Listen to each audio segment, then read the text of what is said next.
Hare Krishna, Krishna Krishna, Hare Hare, Hare Rama, Hare Rama, Rama Rama, Hare Hare.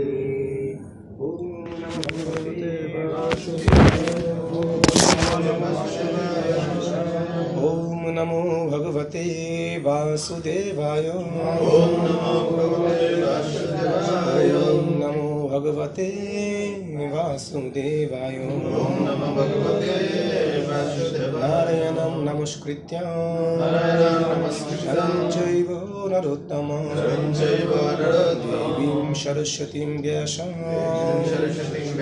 Jayo Mudiraye Nashta Prayashu Abhadreshu Nityam Bhagavata Sevaya Bhagavati Uttam Sloke Bhavati Nashtakim Tamadidevam Kurunanidhanam Tamadvarmam Suhilabhutaram Apar Samsar Samudra Setu Bhajamahe Bhagavatu Sarupam. Jai Guru Devan Guru Namo Vishnu Padaya Krishna Prasthaya Bhutale Srimati Jai Pataka Samite Namo Namo Acharya Jagadanitai Kripadaya Namo Pratham Guru Namo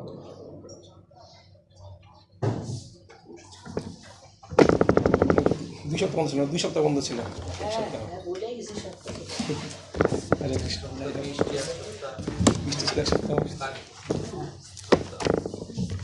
আমাদের গত অধ্যায় ক্লাসে আমরা পড়েছিলাম গর্ভোদকশায়ী বিষ্ণু থেকে ব্রহ্মার কি আবির্ভাব সৃষ্টি। হ্যাঁ, এটা ছিল অষ্টম অধ্যায়, মানে সম্পূর্ণ শেষ করেছিলাম না? সম্পূর্ণ শেষ হয়েছিল না, সম্পূর্ণ শেষ করেছিলাম আমরা, নবম অধ্যায় কথা ছিল। তো যেহেতু গ্যাপ গিয়েছে একটু আমরা পূর্ব বিষয়গুলো একটু আলোচনা করি। আসলে ওই অধ্যায় কী কী আলোচনা ছিল মনে আছে? আমাদের শুরু হয়েছে ইউনিটটা কী দিয়ে বলেন দেখি? ইউনিটটা শুরু হয়েছে কোন চ্যাপ্টার দিয়ে? অষ্টম অধ্যায় দিয়ে, তাই না? ইউনিট শুরু হয়েছে অষ্টম অধ্যায় দিয়ে। নাম কী ছিল?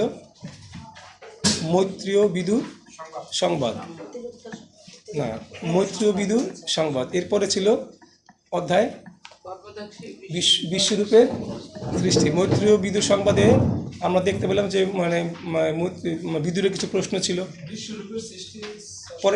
পরের অধ্যায় ছিল আর কি। হ্যাঁ, পরের অধ্যায় ছিল বিশ্বরূপের সৃষ্টি, ষষ্ঠ অধ্যায় ছিল। ইয়েস, যাই হোক, কত অধ্যায় থেকে জানি শুরু হয়েছিল আমাদের?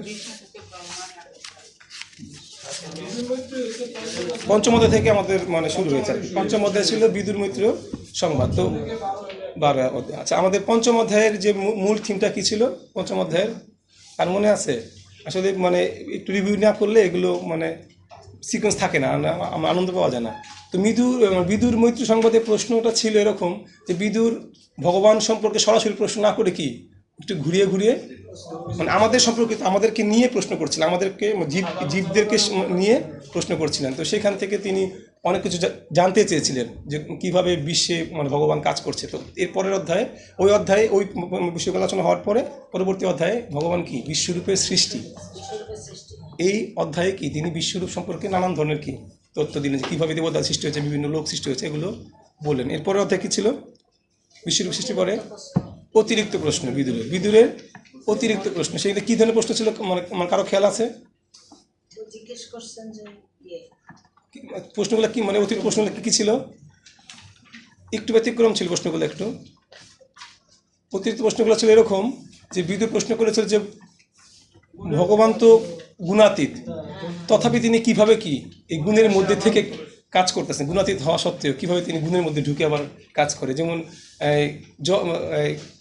ধুরি মাছ না ছুঁই পানি, এরকম একটা জলে নামবে আবার কি জল গায়ে লাগবে না, এরকম একটা প্রশ্ন করেছিলেন। ভগবান তখন ব্যাখ্যা দিচ্ছেন না, ভগবান কি মায়ার, যতই তিনি গুণের মধ্যে এসে কাজ করেন উনি কি মায়ার অতীত। এবং আরেকটা প্রশ্ন করেছিল, প্রথম একটা প্রশ্ন ছিল যে যদিও জীব ভগবানের চিন্ময় অংশ, তথাপি জীব কিভাবে অবিদ্যার দ্বারা কি হয় আচ্ছন্ন হয়।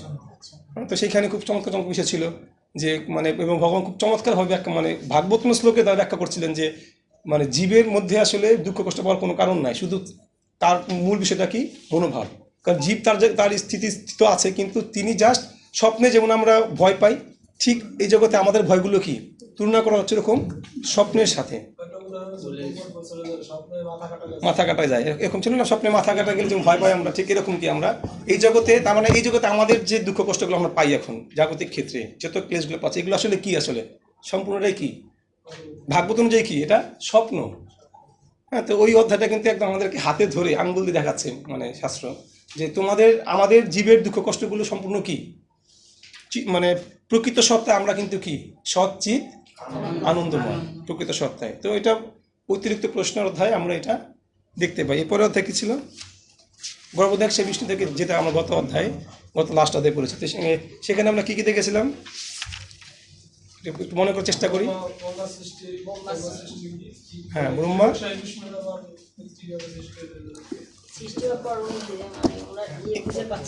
একটু দেখুন, মানে আমরা দেখবো এই অধ্যায় শেষে আছে যে ব্রহ্মা কি করেছিলেন, ধ্যান করেছিলেন।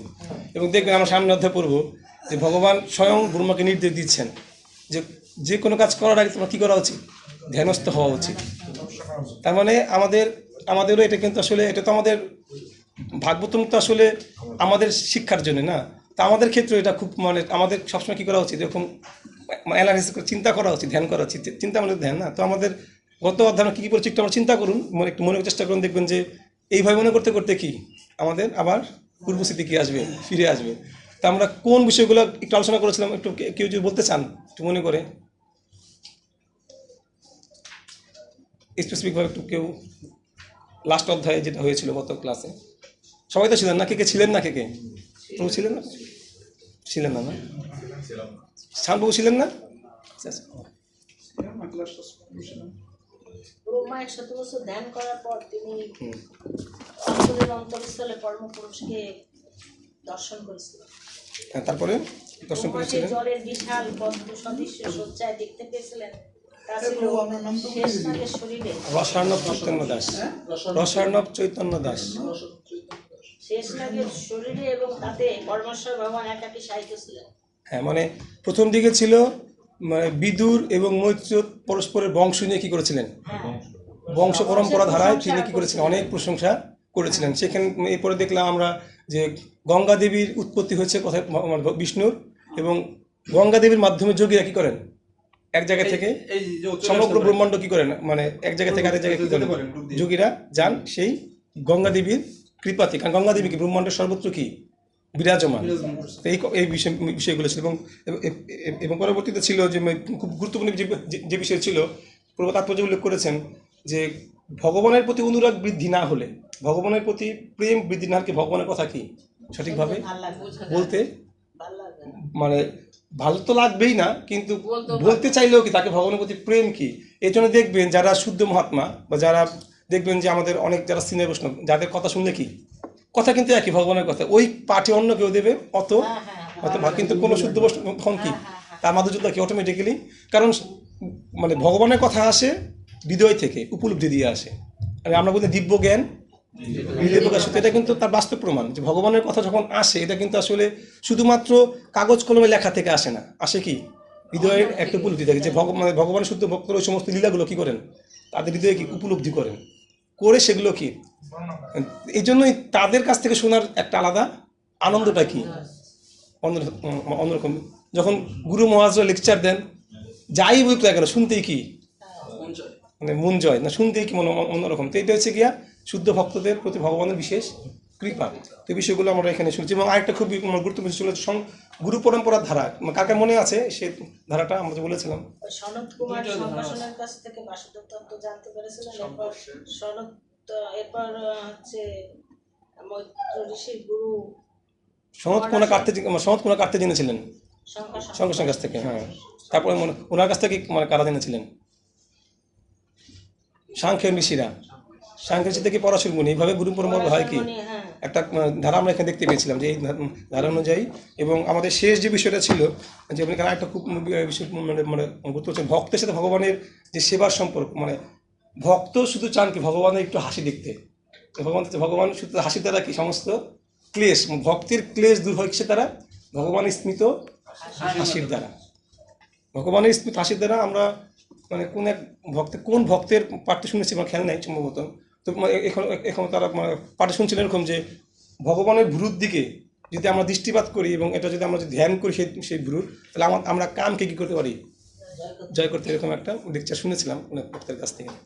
তো এই জন্য ভগবানের হাসি, কাম জয় হলে কি আসবে, প্রেম আসবে, আর বিপরীত, তাই না? সুতরাং সেবা, ভগবানের ভক্তরা ভগবানের হাসির দ্বারাই কি সম্পূর্ণভাবে কি বিমোহিত, তারা আর জগতে আর তাদের অন্য কিছু চাওয়ার থাকে না। এবং শেষের যে অংশটুকু ছিল, আর ব্রহ্মা ভগবান নাভি থেকে আবির্ভূত হয়েছে, 100 বছর ধ্যান করেছে, এগুলো আমরা মোটামুটি সবাই জানি যে 100 ধ্যান করেছে। সে যখন তাকে খুঁজে পাচ্ছিল না কোথায়, তখন সে নাদের মধ্যে দিয়ে দীর্ঘদিন ঘোরাঘুরি করে যখন বিষ্ণুর কাছাকাছি চলে গিয়েছিল, একদম নাভির মূলে চলে যাওয়ার পরেও কি সে ভগবানকে খুঁজে পায়নি। তারপর সে কি মানে মানে কি করলো, বসে স্থির হয়ে ধ্যান।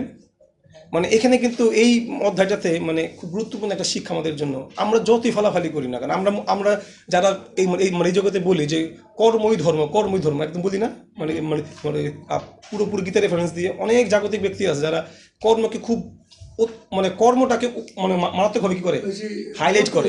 কিন্তু কর্মের যে প্রকৃত সংজ্ঞা তারা কি, ওইটাই প্রকৃতপক্ষে এখানে কিন্তু ভগবান মানে বারবার করে দেখাচ্ছেন যে কোনো এক সময় স্থির হয়ে ভগবানের ধ্যান করা, এটা সব থেকে বড় একটা কর্ম। সব থেকে উত্তম কর্ম হচ্ছে কি, কারণ শক্তিটা আসবে কার থেকে, ভগবানের থেকে। কারণ আমরা যুক্ত ভগবানের সাথে, আমাদের লিঙ্ক ভগবানের সাথে, তো পাওয়ার হাউসটা কোথেকে আসবে, লিঙ্কটা আসবে। তো লিঙ্কে যুক্ত না হলে আপনি যতই গুতাগুতি করেন, কোনো একজন মিস্ত্রি সারাদিন গুতাইলো কিন্তু লিঙ্ক মানে সে মেন সুইচে যুক্ত করলো না, তার এই শ্রমের কোনো মূল্য আছে? ঠিক আমাদের জাগতিক শ্রমটা কি, আমরা সারাদিন ঘুরছি কিন্তু মেইন লিঙ্কে কি আমাদের যুক্ত নাই আমরা, সুতরাং শক্তি আমরা কি পাই না। ঠিক ভগবান এটা বলছে, আগে তুমি যুক্ত হও আমার সাথে, দিন কাজ কি করো, শুরু করো, তখন আমি শক্তি দান করবো। ঠিক যেটা ব্রহ্মা কি অনেক ঘোরাঘুরি করলো বহুদিন, তারপরে কি 100 বছর কি করলেন, দীর্ঘ 100 বছর ধ্যান করার পরে তিনি জানতে পারলেন। এবং এরপরে উনি চৈতন্য এই কি বলে ব্রহ্মসংহিতা আমরা দেখি উনি লিখেছিলেন। এবং শেষ যে বিষয়টা ছিল যে শেষের যে শ্লোকটা ছিল যে ব্রহ্মা ভগবানকে, এই শেষ শ্লোকটা দেখি একটু আমরা, এইভাবে রজগুণের দ্বারা প্রণীত হয়ে ব্রহ্মা সৃষ্টি করতে কি হলেন, অনুপ্রাণিত হলেন। এবং তারপর পরমেশ্বর ভগবান কর্তৃক নির্দিষ্ট সৃষ্টির 5টি কারণ দর্শন করে তিনি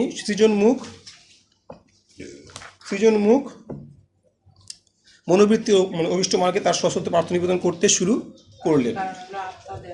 হ্যাঁ, আমরা 5টি কারণ, এটা আসলে মানে এই সৃষ্টি 5টি কারণ কিন্তু আমি এটা আমার থেকে বলেছি, এটা কিন্তু মানে আমি সঠিক তথ্য কিন্তু পাইনি। মানে আমার কাছে মনে হয়েছে এরকম যে আমরা কর্মের যে 5টি কারণ দেখি গীতাতে, মানে সৃষ্টিটা একটা কর্ম না, সেই ক্ষেত্রে ওইটা 5টি কারণ হতে পারে এরকম যে আত্মা, দেহ, মানে ইচ্ছা, ইন্দ্রিয়, কাল বা প্রকৃতি, এরকম 5টি কারণ যেটা আমরা দেখি, ওই 5টি কারণ হয়তো ভগবান দর্শন করেছে। দেখুন এখানে কিন্তু একটা বিষয় খুবই গুরুত্বপূর্ণ, এই অংশটাতে ব্রহ্মা সৃষ্টি করবেন, তিনি সৃষ্টির 5টি কারণ কি করতে পারলেন, ভগবান তাকে সৃষ্টির 5টি কারণ কি দর্শন দান করলেন। এরকম ঘটনা কিন্তু আরেকটা আছে ভাগবতম সৃষ্টিও কিন্তু কি, ভাগবতম যে মানে দৃষ্ট হয়েছে, এটাও কিন্তু কি ব্যাসদেব যখন ধ্যানস্থ হলেন তিনি কি করেছিলেন, ভগবানকে দর্শন করেছেন, কিন্তু কিভাবে দর্শন করেছিলেন, কার মনে আছে কিভাবে দর্শন করেছে ভগবানকে, মায়াসহ, পূর্ণ মায়াসহ কি ভগবানকে তিনি দর্শন করেছিলেন। তো দেখুন এখানে ব্রহ্মা সৃষ্টিকার্য সম্পাদন করবে, তাই তিনি সৃষ্টির কারণ সহ কি ভগবানকে দেখলেন। ঠিক তদ্রূপ ব্যাসদেব এই জগৎ থেকে মুক্তির উপায় কি লিখবেন, ভাগবতম কি শাশ্বত পুরাণ, যেটা আমাদেরকে এই জগতের মুখস্থ কি করতে পারবে, মুক্ত করে ভগবদ্ধামে নিয়ে যাবে, তিনি সেই মানে গ্রন্থ লিখবেন। তিনিও কিন্তু কি মানে ধ্যানস্থ অবস্থায় কি দেখলেন, মায়াদেবী সহ ভগবানকে কি করলেন, মায়াদেবী মানে কি মানে এই জগৎ সৃষ্টি কি দিয়ে। তো আমি যদি মানে ভগবানকে মায়াদেবী সহ না দেখি, তাহলে আমি কিভাবে মায়া সম্পর্কে আমি সঠিক জ্ঞান দান করতে পারবো। ঠিক ভগবান তাকে মায়াদেবী সহ কি করলেন, দান করলেন।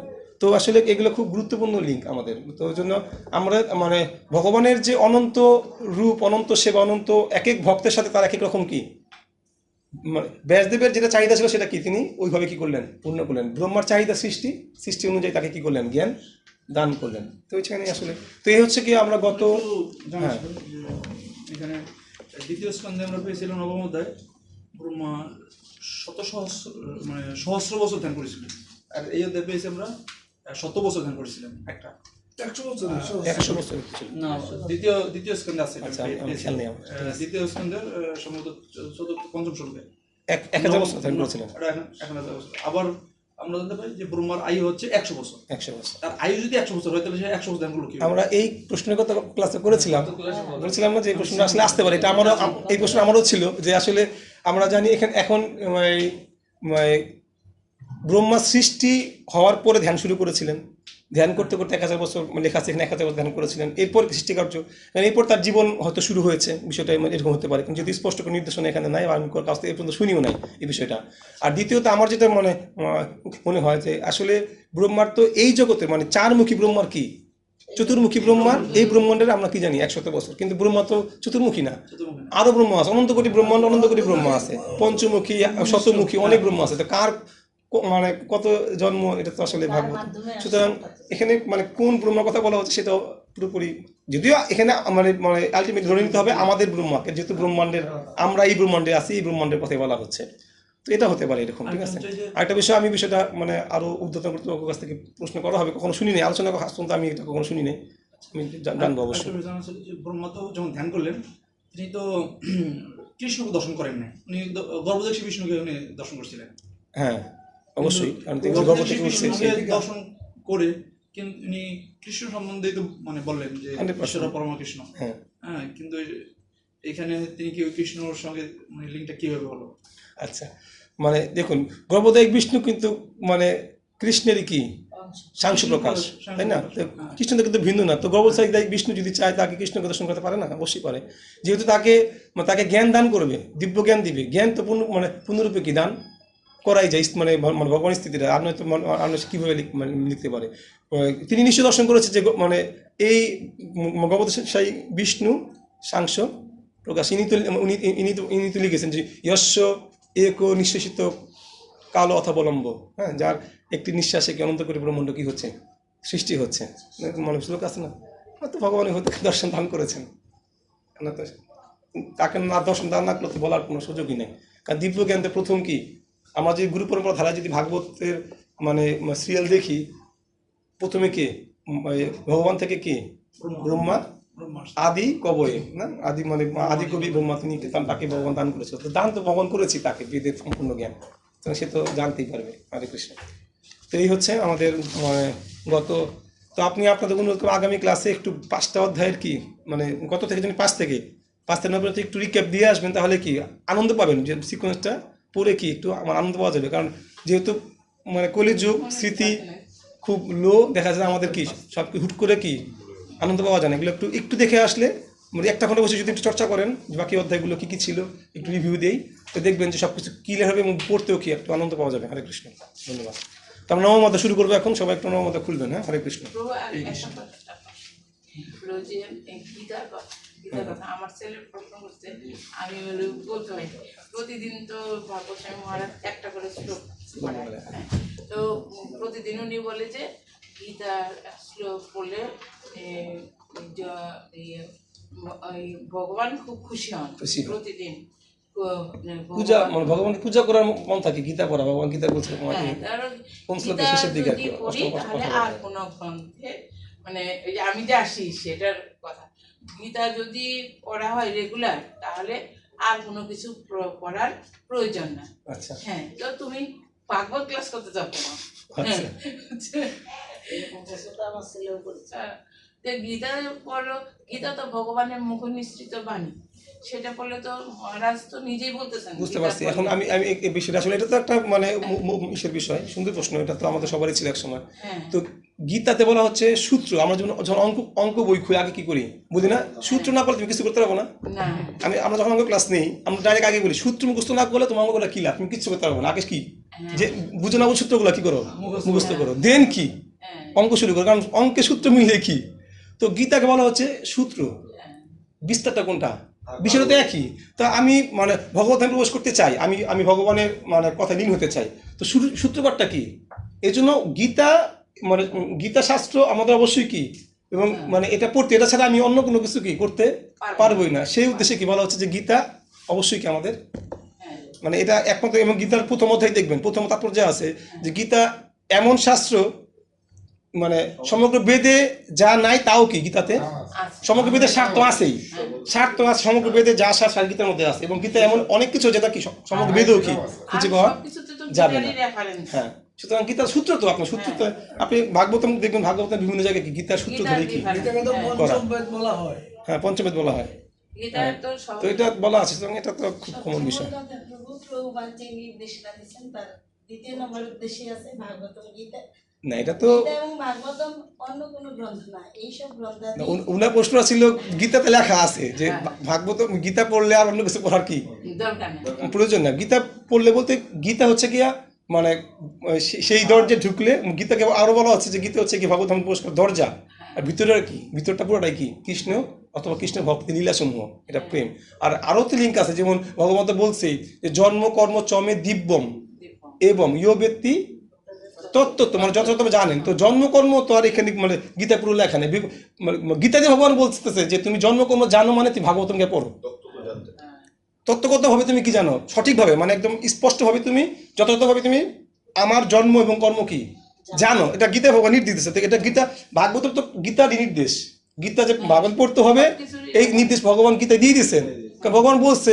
এবং দেখবেন মানে যদি আপনার আলোচনা শুনে কখনো শুনবেন যে গীতার এই শ্লোকটাকে প্রভুপাদ, আমরা তো জানি যে সর্বধর্ম পরিত্যাজন মনোমা হয়ে গেল শ্রেষ্ঠ শ্লোক, এবং প্রভুপাদ এক জায়গায় বলছেন এই শ্লোকটাও কি একটা শ্রেষ্ঠ শ্লোক গীতার মধ্যে। কেননা আমাদের জীবন উদ্দেশ্যই কি, উদ্দেশ্য হচ্ছে কি কৃষ্ণের জন্ম কর্ম দিব্য এটা সঠিকভাবে কি জানতে পারাটাই জীবনের কি চরম উদ্দেশ্য।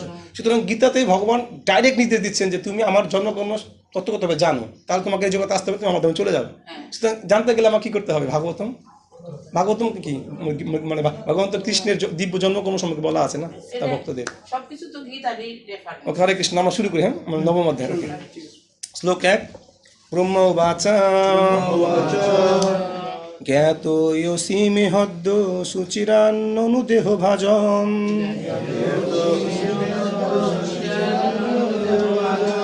ন গায়তে ভগবত গতিরিত্যবদ্যম ন অন্যতৎ অস্তি ভগবান অপি তৎ ন শুদ্ধম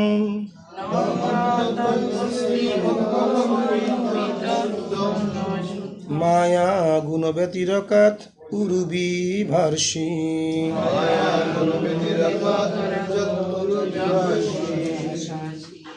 অনুবাদ।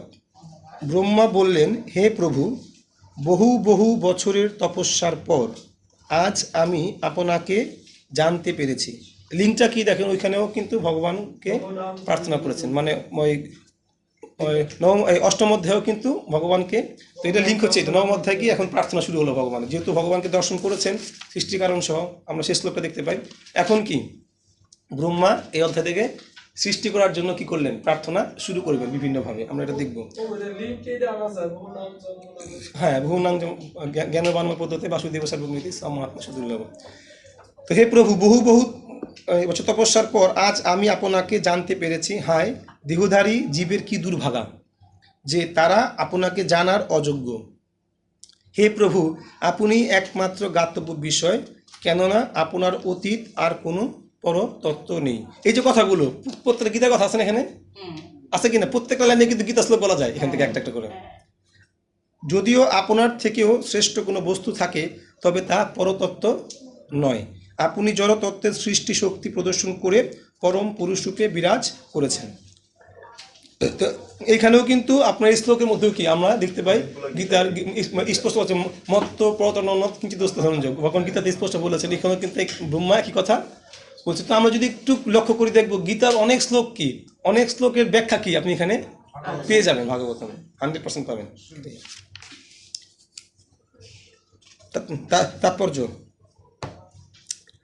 তাৎপর্য দেখেন, মানে ফার্স্ট লাইনটা দেওয়া আছে, জড় শরীরের বন্ধনে আবদ্ধ জীবদের অজ্ঞতার পরাকাষ্ঠা হচ্ছে যে তারা জড় জগতের প্রকটীকরণের পরম কারণ সম্বন্ধে কিছুই জানে না।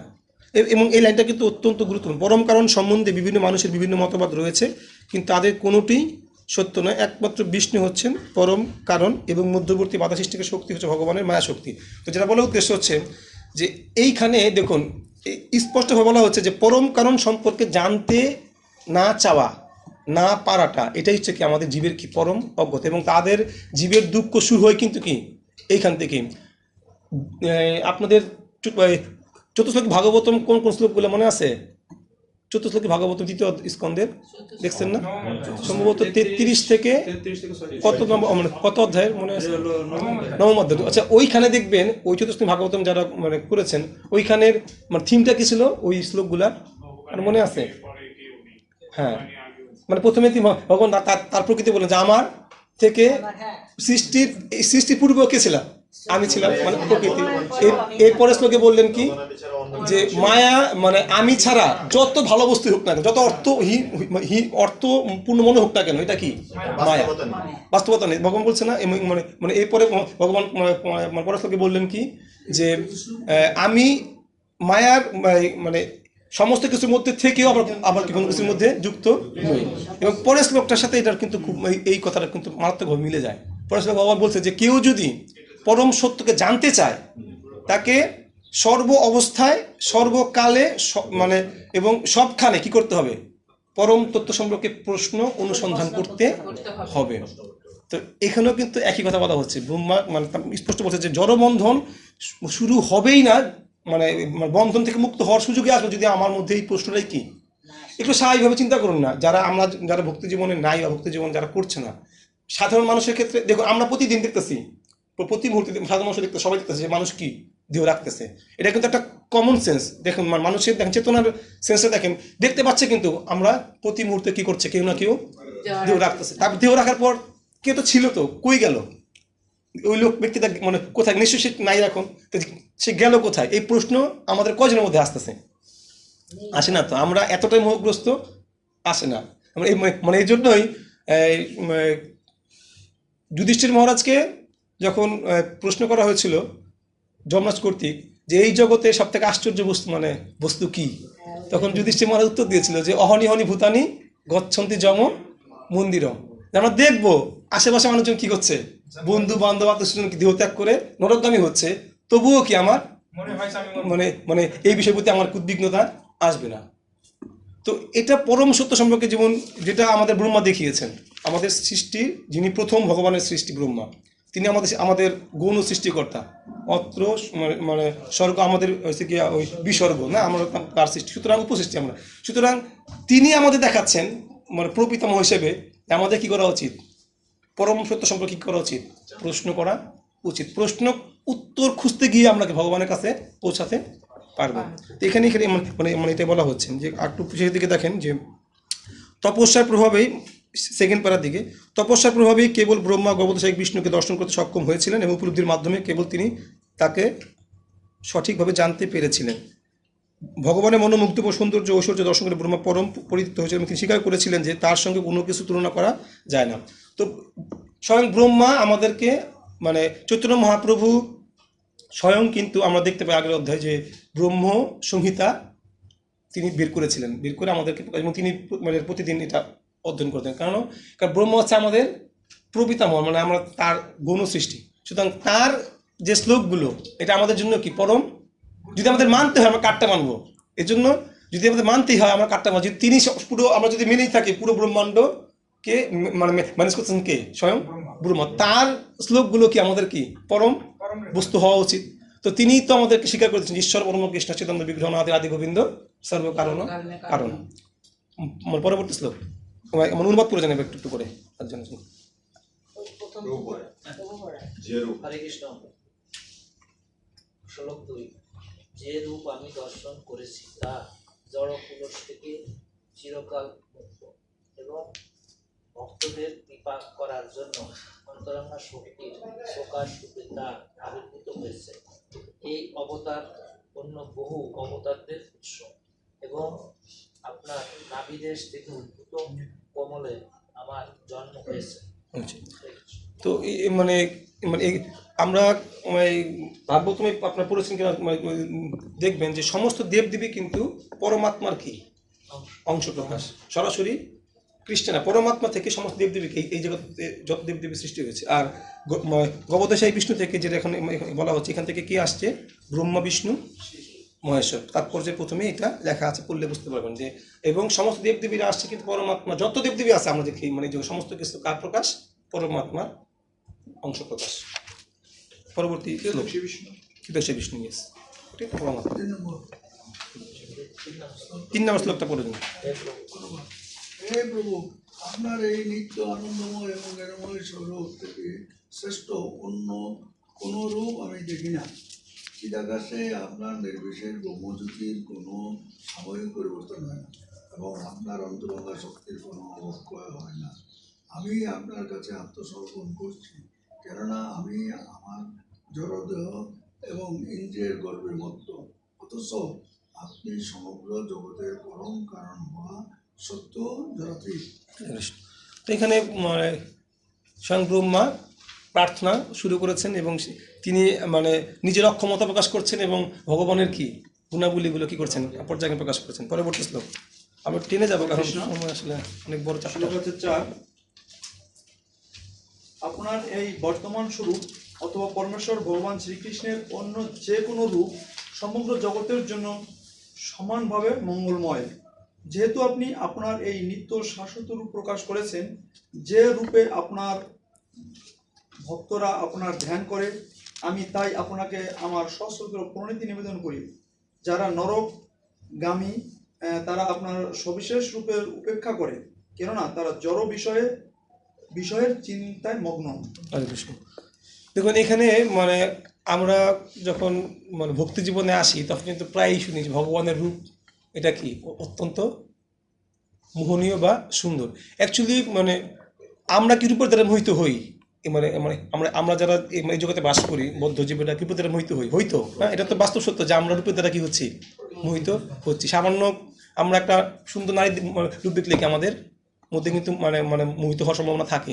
সুতরাং মানে শাস্ত্রে বলা হচ্ছে বারবার করে যে ভগবানের রূপ এটা চিন্ময়, কিন্তু সমস্যা হচ্ছে আমাদের সেই চিহ্ন উপলব্ধিটা কি নাই, ফলে আমরা সেটা উপলব্ধি করতে পারি না। ভগবানের রূপ এতই সুন্দর যেখানে স্পষ্টভাবে মানে মানে সেই রূপের ধ্যান করে ভক্তরা কি দিব্যানন্দ মানে একটু বিষয়টা যদি আমরা চিন্তা করি যে আপনি ভগবান রূপ দর্শন করছেন, হৃদয়ে কি আপনার আনন্দ। আমি এর আগে শ্লোকে আগের অধ্যায় বলেছেন যে ভগবান ভক্তের সমস্ত ক্লেশ দূর করে কি তার দিব্য হাসির দ্বারা। তো দিব্য হাসি বা দিব্য রূপের দ্বারা কি করে সমস্ত ক্লেশ। এখানেও কিন্তু বলবো একই কথা, এই শ্লোক কয়েক শ্লোকে এরকম কথাই কি অনেকবার বলা হয়েছে ভগবান রূপের দর্শন কতটা আমাদের গুরুত্বপূর্ণ। এ কারণে কিন্তু প্রভুপাদের 7টা উদ্দেশ্যের একটা উদ্দেশ্য কি? মন্দির। 7টা উদ্দেশ্যের মধ্যে 5 নম্বর উদ্দেশ্য কি? মন্দির সংস্থাপন করা, যাতে সেখানে দিব্য মানে মন্দির সংস্থাপন করা, সেখানে কি ভগবানের কি থাকবে? চিন্ময় বিগ্রহ, যাতে ভগবানের ভক্তরা আশেপাশে মানুষ সেই রূপ দেখে কি হয়? মোহিত হয়। এটা খুব গুরুত্বপূর্ণ। এবং বলছেন এখানে যারা নির্বিশেষ রূপে ধ্যান করে হ্যাঁ তারা নরকের পথগামী। পথগামী করুন এখন ধ্যান করলো। এখন নির্বিশেষ রূপটা কি? মানে এটা ধ্যান করলে তো একটা বস্তু দরকার হয়। তাই নির্বিশেষ রূপে ধ্যানটা কি? নির্বিশেষ নিরাকার, যার কোনো মানে রূপই নাই। ধ্যান হয় কিভাবে? এটা আলো রশ্মি রূপ না থাকলে তো ধ্যান হলে সেটাই বলছি যে মানে তো শুধু কি যারা নরকগামী তারা আপনার সবিশেষ উপেক্ষা করে তারা, কেননা তারা জড় বিষয়ে চিন্তায় মগ্ন। তারা ভগবানের মানে তারা যেহেতু মানে আমরা ভগবানের কোন রূপে আরাধনা করি বলেন দেখি? দ্বিভুজ শ্যাম সুন্দর। অর্থাৎ আমরা আমাদের মতো করে কিন্তু ভগবানকে কি করি মানে তারা চিন্তা করতে পারে না যে ভগবান কি আমার মতো।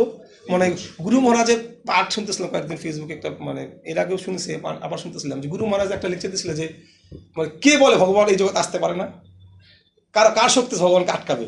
গুরু মহারাজ বলতেছিলেন যে কার শক্তি ভগবানকে এই জগৎ আসতে আটকাবে। কারণ মায়াবাদীরা তো এটা তারা তো স্বীকার করতে চায় না, কেননা কারণ পরবর্তীতে আসবে আরো ওখানে আছে যে মায়াবাদীরা সেবা করতে কি পায়? তারা সেবা করতে চায়, ভয় পায়। একটু বিচার করুন, আমরা ভক্তদের কার্যক্রম কি আমরা কি করতেছি? জব করতেছি, বা কেউ ভগবানের ফুলের মালা তুলতেছে। আপনি একটু ভক্তের জীবন বাইরে থেকে একটু বাইরের জীবন থেকে এটা দেখেন, কেউ ভগবানের মালা তুলতেছে, এর কি কোনো মানে জাগতিক কোনো মানে কোনো মানে কার্যক্রম এটা কোনো লাভ আছে জাগতিক কোনো ক্ষেত্রে? আপনি ভগবানের জন্য ফুল তুলছেন, তুলসী তুলতেছেন, এখানে আপনার জাগতিক ক্ষেত্রে আপনার কি লাভ দিতে পারে বলেন দেখি? বাস্তবিক অর্থে আপনি যদি এটা দ্বারা আকৃষ্ট না হন, আপনি তো বুঝবেনই না যে মানে এটার মহিমাটা।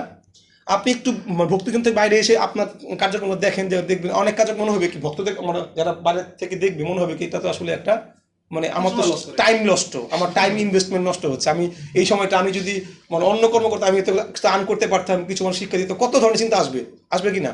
বাস্তবতা কিন্তু এটা। আমরা ভক্ত সঙ্গে আসি বিধায় কি এটা শুধু আপনি ভক্ত সঙ্গ মানে আমাদের দীক্ষিত অনেক আছে ভক্ত গিয়ে দেখেন, তারাও কিন্তু কি অনেক ক্ষেত্রে কিন্তু কি সেবাটাকে কি করে, ইগনোর করে। কেন? তারা এর থেকে কি মায়ার দিকে থাকে। আসে না বিষয়, মানে আমরা ধাবিত হচ্ছি তো কম বেশি, আমি নিজেও তো হচ্ছি। কেন? ওই আমরা ভুলে যাই বিধাইতে হই। তো বিষয়টা দেখো, আমরা এই জন্য তো স্বয়ং ব্রহ্মাকে দিয়ে দেখাচ্ছেন যে ব্রহ্মাও সৃষ্টি করার আগে কি করেছে, মানে ভগবানের কাছে কি করেছে, লিঙ্ক। তারা এটা বুঝতে পারে না যে লিঙ্ক যদি আমার পাওয়াতে না থাকে, আমি কিভাবে সঠিকভাবে হয়তো কিছু কার্যকর আমি করতে পারবো, কিন্তু আমি প্রকৃত মানে যে কার্যের দ্বারা প্রকৃত লাভ হবে সেটা তো আমি পাবো না। কৃষ্ণ গ্রন্থ যখন পড়বেন, কৃষ্ণ গ্রন্থে কৃষ্ণের সাথে নন্দ মহারাজের একটা কথোপকথন আছে, খুব চমৎকার। এটা আমার ভালো লাগছে কথোপকথন। মানে যখন এই আপনার গোবর্ধন পূজা হয়, যখন মানে কৃষ্ণ হিন্দু পূজা বন্ধ করে, তখন এই আলোচনা হয় যে বন্ধ করার জন্য তিনি কারণ দেখাচ্ছিলেন, কৃষ্ণ নন্দ মহারাজকে কারণ দেখাচ্ছিলেন। তো সেই কথা একটা বলেন যে কোনো কিছু সম্পর্কে যদি আপনার প্রকৃত জ্ঞান না থাকে, সেখান থেকে প্রকৃত সফলতা কি আসবে না কখনো। কৃষ্ণ বলতেছে নন্দ মহারাজকে যে প্রকৃত জ্ঞান ছাড়া আপনি প্রকৃত সফলতা পাবেন না। আপনার হয়তো জ্ঞান আছে, আপনি যেরকম জ্ঞান পাবেন সেরকম সফলতা কি আপনার আসবে, কিন্তু ওই বস্তু সম্পর্কে যখন প্রকৃত জ্ঞান লাভ করবেন, ওইখান থেকে সর্বোচ্চ লাভটা কি আপনি ওইখান থেকে লাভ করতে পারবেন। সুতরাং প্রকৃত জ্ঞান না আসা পর্যন্ত প্রকৃত সফলতা আসবে না। আমরা যারা মানে ভক্তি জীবনের বাইরে যারা আছে, তারা কিন্তু লাভ পাচ্ছে না তা না, তারা কিন্তু কম বেশি কি, কিন্তু তারা কিন্তু প্রকৃত লাভটা কি উপলব্ধি করতে পারছে না। কারণ তারা তাদের বিশ্বাসী করতেছে মুকম করতি বাচলম পঙ্গুম লঙ্ঘয়তে গিরিম যৎ কৃপতা হং বন্দে পরমানন্দ মাধবম। যে মুখ ব্যক্তিও কি করতে পারবে, কথা বলতে পারবে। পঙ্গু ব্যক্তিও মানে পাহাড় পর্বত, এগুলো তো শুধু শোনা না, এগুলো কি আপনি সারাদিন এটা যদি লাইন পড়েন, যদি আর উপলব্ধি না হলে আমাদের এই লাইন পড়ের কোনো মূল্য আছে? তো ভক্তি জীবন একাধারে আপনার কি উপলব্ধির মাধ্যমে কি শুধুমাত্র শুষ্ক শাস্ত্র জ্ঞান দিয়ে আপনি আগানো সম্ভব না, যদি আপনার মধ্যে উপলব্ধিগুলো ধীরে ধীরে ডেভেলপ না করে। আপনি বুঝতেই পারবেন না যে ভগবানের ফুল তোলার সাথে জাগতিক কোনো কর্মের সাথে তুলনা করাই যায় না। তো এটা হচ্ছে বিষয়। এই জন্য নিরাকার যারা, তারা তো সেবাযুক্ত হয় না, তারা তো সেরূপকে স্বীকার করতে, তারা সেবাযুক্ত হবে কীভাবে? তারা তাদের সেবা করার কোনো সুযোগই তো নাই। সুতরাং এই জন্য তারা ওই রূপকে চিন্তাই করতে পারে, তার রূপের চিন্তাই করে না, তারা চিন্তা করে নির্বিশেষ ধ্যান। যেমন আপনি যদি মানে ধ্যান কখন করে থাকেন, ধ্যান আমি আগে করেছি কোনো এক সময়, হ্যাঁ, তো ধ্যান এখনো তো ধ্যান, আমাদের জবটাও তো কি একটা ধ্যান, ওটা তো ধ্যানই। আমরা জাস্ট ওই ধ্যানের সাথে কি করি, হরিনামকে যুক্ত করি। বিষয়টা তো এই না, বিষয়টা আমরা তো শ্রবণ করা অল টাইম। তো তারা হয়তো মানে এই নাম শ্রবণ না করে নির্বিশেষ রূপ কি ওম, ভগবানের যে শব্দ ব্রহ্ম, তারা সেটা কি করে, ধ্যান করে। অনেক নিশ্চিতবাদীরা কিন্তু ওমের ধ্যান করে, শুধু শব্দ ব্রহ্মের ধ্যান করে। হরে কৃষ্ণ। মাতাজি আসেন, ক্লাস তো 9টায়। হরে কৃষ্ণ। ওকে, পরবর্তী শ্লোক। প্রভু বৈদিক শব্দ তরঙ্গরূপ বায়ুর দ্বারা বাহিত আপনার চরণ কোমলের সৌরভ, যারা তাদের কর্ণরন্ধ্রের দ্বারা অভ্যাস করেছেন, তারা আপনার প্রেমময়ী সেবা অঙ্গীকার করেন। তাদের হৃদয় পদ্ম থেকে আপনি কখনো বিচ্ছিন্ন হন না। দেখুন এই মানে এই শ্লোকটার শেষ অংশটি পড়ুন একজন, শেষ প্যারাটা। এখানে পড়ুন শেষ প্যারা করে জানেন। এখানে পরা শব্দটি অত্যন্ত তাৎপর্যপূর্ণ। পরা ভক্তি বা ভগবানের প্রতি স্বতঃস্ফূর্ত প্রেম ভগবানের সঙ্গে ঘনিষ্ঠ সম্পর্কের ভিত্তি।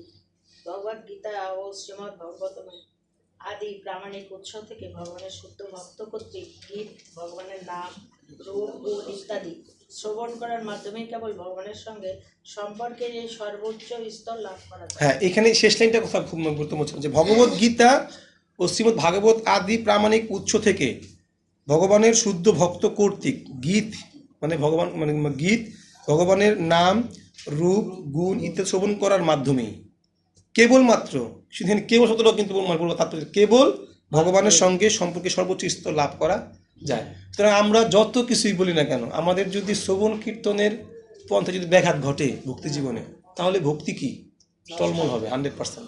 নিশ্চিত। এটা এখানে কিন্তু বলা হচ্ছে শুদ্ধ স্তর, সেই সর্বোচ্চ স্তর। আমরা যদি সর্বোচ্চ স্তর লাভ করতে চাই, আমাদের যেভাবে হোক না কেন আমাদেরকে কি শ্রবণ কীর্তনে কি থাকতে হবে, যুক্ত থাকতেই হবে। এটা আমাদের ভক্তদের একটা অত্যন্ত কি গুরুত্বপূর্ণ কাজ। এবং পুরোপাত এই মানে এই তাৎপর্য দেখবেন বহু জায়গায় এই কথাগুলো বারবার করে আসছে যে শ্রবণ, এখানে স্পষ্ট যে পরাভক্তি লাভ করতে গেলে কেবল, এখানে আরো কিছু কিন্তু কেবল শব্দটা ব্যবহার করছে কিন্তু 100%, সুতরাং এটা লাগবে, এটা ছাড়া কোনোভাবে কি সম্ভব না। এই জন্য দেখবেন দামোদরীলাতে দেখবেন মা যশোদা যখন কৃষ্ণের জন্য কি করছিল, দ্বন্দ্ব দিয়ে দধি মন্থন, তখনও কিন্তু তিনি কি করছিলেন, ভগবানের নাম গুণাবলী, কৃষ্ণের বিভিন্ন গুণাবলীগুলো কীর্তন করছিলেন কিন্তু। হ্যাঁ, তো এজন্য আমরা দেখতে পাই যে আমরা অর্চন করি বা যাই করি না কেন, আমাদের কীর্তনের সাথে কি করা উচিত, এটা যুক্ত করা, কীর্তন সহযোগে এগুলো কি করা করলে তার প্রেমটা, আপনি আরতি করেন কিন্তু কীর্তন শুনতে শুনতে করেন, দেখবেন আরতির মানে মানটা কি হবে, আরো ভালো হবে। আপনি অর্চন করেন, কীর্তন শুনতে শুনতে করেন বা কীর্তন করতে করতে করেন, মুখে কীর্তন চলবে, হাতে কি, দেখবেন যে আপনি সেবা করেও কি অত্যন্ত কি আনন্দ পাবেন, এনার্জিও আসে। এনার্জি পাবেন। রাইট, এনার্জি আনন্দ দুইটাই কি আপনি 100% এটা করবেন, এটা বুঝতে পারবেন। ঠিক আছে, তো এই জন্য কীর্তন বা শ্রবণ কীর্তন এটা ভক্তদের কি, এবার ক্ষেত্রী ধামে যখন কীর্তনমালা হলো, এই মানে অত্যন্ত আগে উচ্চ, তখন মানে নাগবাবু একটা কথা বলেছিল যে অনেক কিছু তো আসলে হচ্ছে, অনেকভাবে অনেক কিছু তো হচ্ছে এই মানে বর্তমান সময় ভক্তদের বিভিন্ন ধরনের। তিনি বলছিল যে বর্তমানে ভক্তদের জীবন হচ্ছে কি এই কীর্তন, কীর্তন ছাড়া আসলে ভক্তদের জীবন কি জল শূন্য পুরোভাবে। হ্যাঁ, এই জন্য কীর্তন কি সব জায়গায় কি আমাদের। এবং ওই দিন আমাদের সুবিনয় প্রভু, বড় সুবিনয় প্রভু বিশেষ একটা কারণে, বিভিন্ন ঝামেলার কারণে আমাদের বলতেছিল যে সব জায়গায় এখন কীর্তন শুরু করা হচ্ছে, সব জায়গায় কীর্তন করা উচিত, তাহলে যদি কিছুটা ভালো থাকা যায়। তো বাস্তবতা মানে বাস্তব অর্থে আসলে এই বিষয়গুলো যদিও মানে আমরা হয়তো এতদিন শুধু শাস্ত্র গ্রন্থে পড়তাম, এবং এখন তার ব্যবহারের কি সময় খুব তীব্রভাবে আসছে, বর্তমান সময় অনুযায়ী খুব তীব্রভাবে এই মানে শ্রবণ কীর্তনের ব্যবস্থা করার খুব গুরুত্বপূর্ণভাবে আসছে। এবং আমরা এবং মানে কোনো এক আলোচনা শুনছিলাম, কোনো এক মহারাজের পাঠে শুনছিলাম যে ম্যানেজমেন্টের যে কোনো ক্ষেত্রে, যে কোনো ম্যানেজ, আপনি সংসার ম্যানেজমেন্ট হোক বা মানে মানে মন্দিরের ম্যানেজমেন্ট হোক, ম্যানেজমেন্টের ক্ষেত্রে খুব গুরুত্বপূর্ণ বিষয় হচ্ছে যে যিনি ম্যানেজমেন্টের সর্বোচ্চ পদে থাকেন তার উচিত প্রত্যেক ভক্তকে কীভাবে শ্রবণ কীর্তনে আরও অধিক পরিমাণে এঙ্গেজ করা যায় সেই বিষয়ে কী করা, পরিকল্পনা গ্রহণ করে, বাকিগুলো কি অটোমেটিক্যালি কি ভগবান শক্তি দিয়ে করাবে। আমাদের উচিত আমাদের আমাদের আমাদের যে আমরা যদি পরিবারেরও যদি কর্তা হই, আমাদের উচিত কি পরিবারের সকল ভক্তদেরকে শ্রবণ কীর্তনে এঙ্গেজ করা যায়, সেই বিষয়ে কি সবসময় কি থাকা, চেতনা থাকা, যেন আমি যত দ্রুত সময় এটা করতে পারি। ওকে, পরবর্তী শ্লোক। শ্লোক 6 অনুবাদ। হে প্রভু, এই জগতের মানুষেরা সব রকম জাগতিক চিন্তায় হতবুদ্ধিগ্রস্ত হয়ে পড়ে। তারা সর্বদাই ভয়ভীত থাকে। তারা সর্বক্ষণ তাদের ধন, দেহ এবং আত্মীয় স্বজনদের রক্ষা করার চেষ্টা করে। তাই তারা সর্বক্ষণ শোক এবং অবৈধ বাসনায় পূর্ণ থাকে।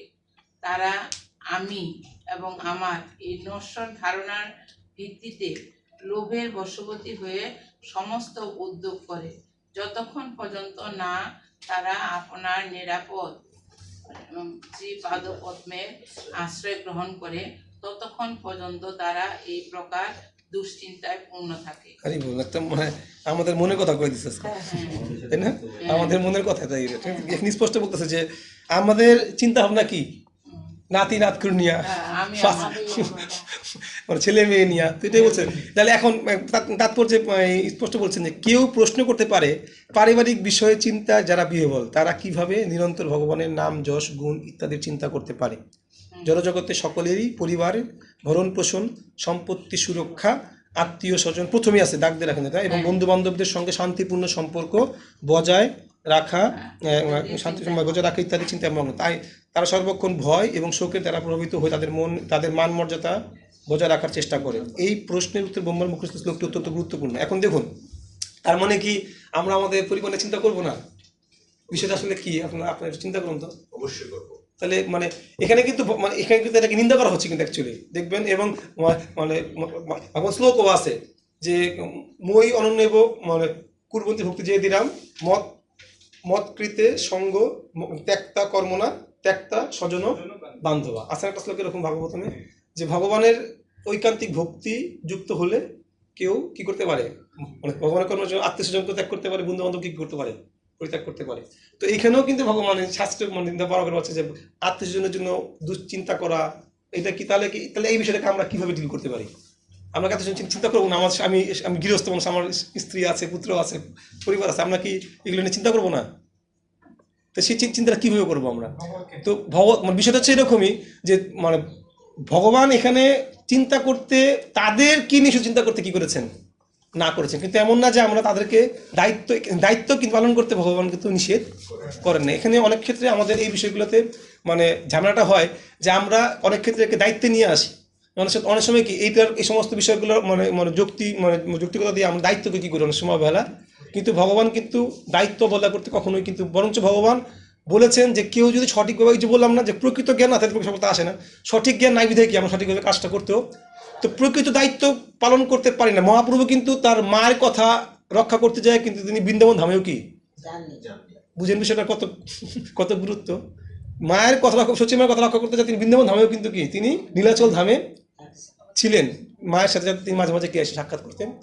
সুতরাং দায়িত্ব অবহেলা আর ভগবত প্রেম কিন্তু এটা কিন্তু এক জিনিস না, এটার মধ্যে অনেক পার্থক্য আছে। বিশেষ করে যেহেতু আমরা মায়াবদ্ধ, যে আমাদের মধ্যে চারটা ত্রুটি আছে, আমরা শুধু ফাঁক খুঁজি, মানে নিজের সুবিধার জন্য কি শাস্ত্রটাকে ব্যবহার করে দেখা যাচ্ছে যে যেখানে দায়িত্ববান হওয়া উচিত সেখানে আমরা বেশি কি দায়িত্বহীন হয়ে পড়ি খুবই কিন্তু। এবং এই কারণে কিন্তু ইসকনে বেশ কিছু বদনামও কি আমরা সহ্য করতে হয়েছে, যে দায়িত্ব তার জায়গায় আমরা কি দায়িত্বহীন। এবং আপনার ভক্তি বিভাগের সঙ্গে একটা পাঠ দেখবেন, সেখানে স্পষ্ট বলা আছে মা বাবা যদি আমিষ ভোজীও হয় তবু তাদের কি ভরণ পোষণ দেওয়ার জন্য অর্থ দেওয়া উচিত। কারণ আপনি তার গর্ভে থেকে আসছেন, আপনার কর্মফল, আপনি তার এত কর্মফল নিচ্ছেন, আপনি তার কর্মফল নেবেন না, নিলে সমস্যা কি? তার মাথা কর্মফল আপনার কর্তব্য না নেওয়া। তো এখানে অনেক ব্যাখ্যা আছে। বিষয়টা হচ্ছে কি, যদি চেতনা যদি আপনার সঠিক থাকে যে আমি আমার পরিবারের সবাইকে সবার ভরণ পোষণ করবো, সবার চিন্তা করবো, কেন আসলে আপনি চিন্তা করবেন, আপনি যখন সন্তানের চিন্তা করবেন যে আমার সন্তান, আমি চিন্তাগ্রস্ত হচ্ছে, আমার স্ত্রীকে নিয়ে চিন্তা করছে, কি চিন্তা করবেন আপনি? চিন্তা তো এটাই হওয়া উচিত যে আমি আমার সন্তানকে কীভাবে ভক্তি জীবনে প্রবেশ করাবো, কীভাবে তাকে আমি শাস্ত্রের জ্ঞানগুলো রাখবো, কীভাবে তাকে আমি সাধুদের সেবার প্রতি তাকে তৈরি করবো। চিন্তা হওয়া উচিত তো এইটা, বাকিগুলো কিন্তু অটোমেটিক্যালি হবে।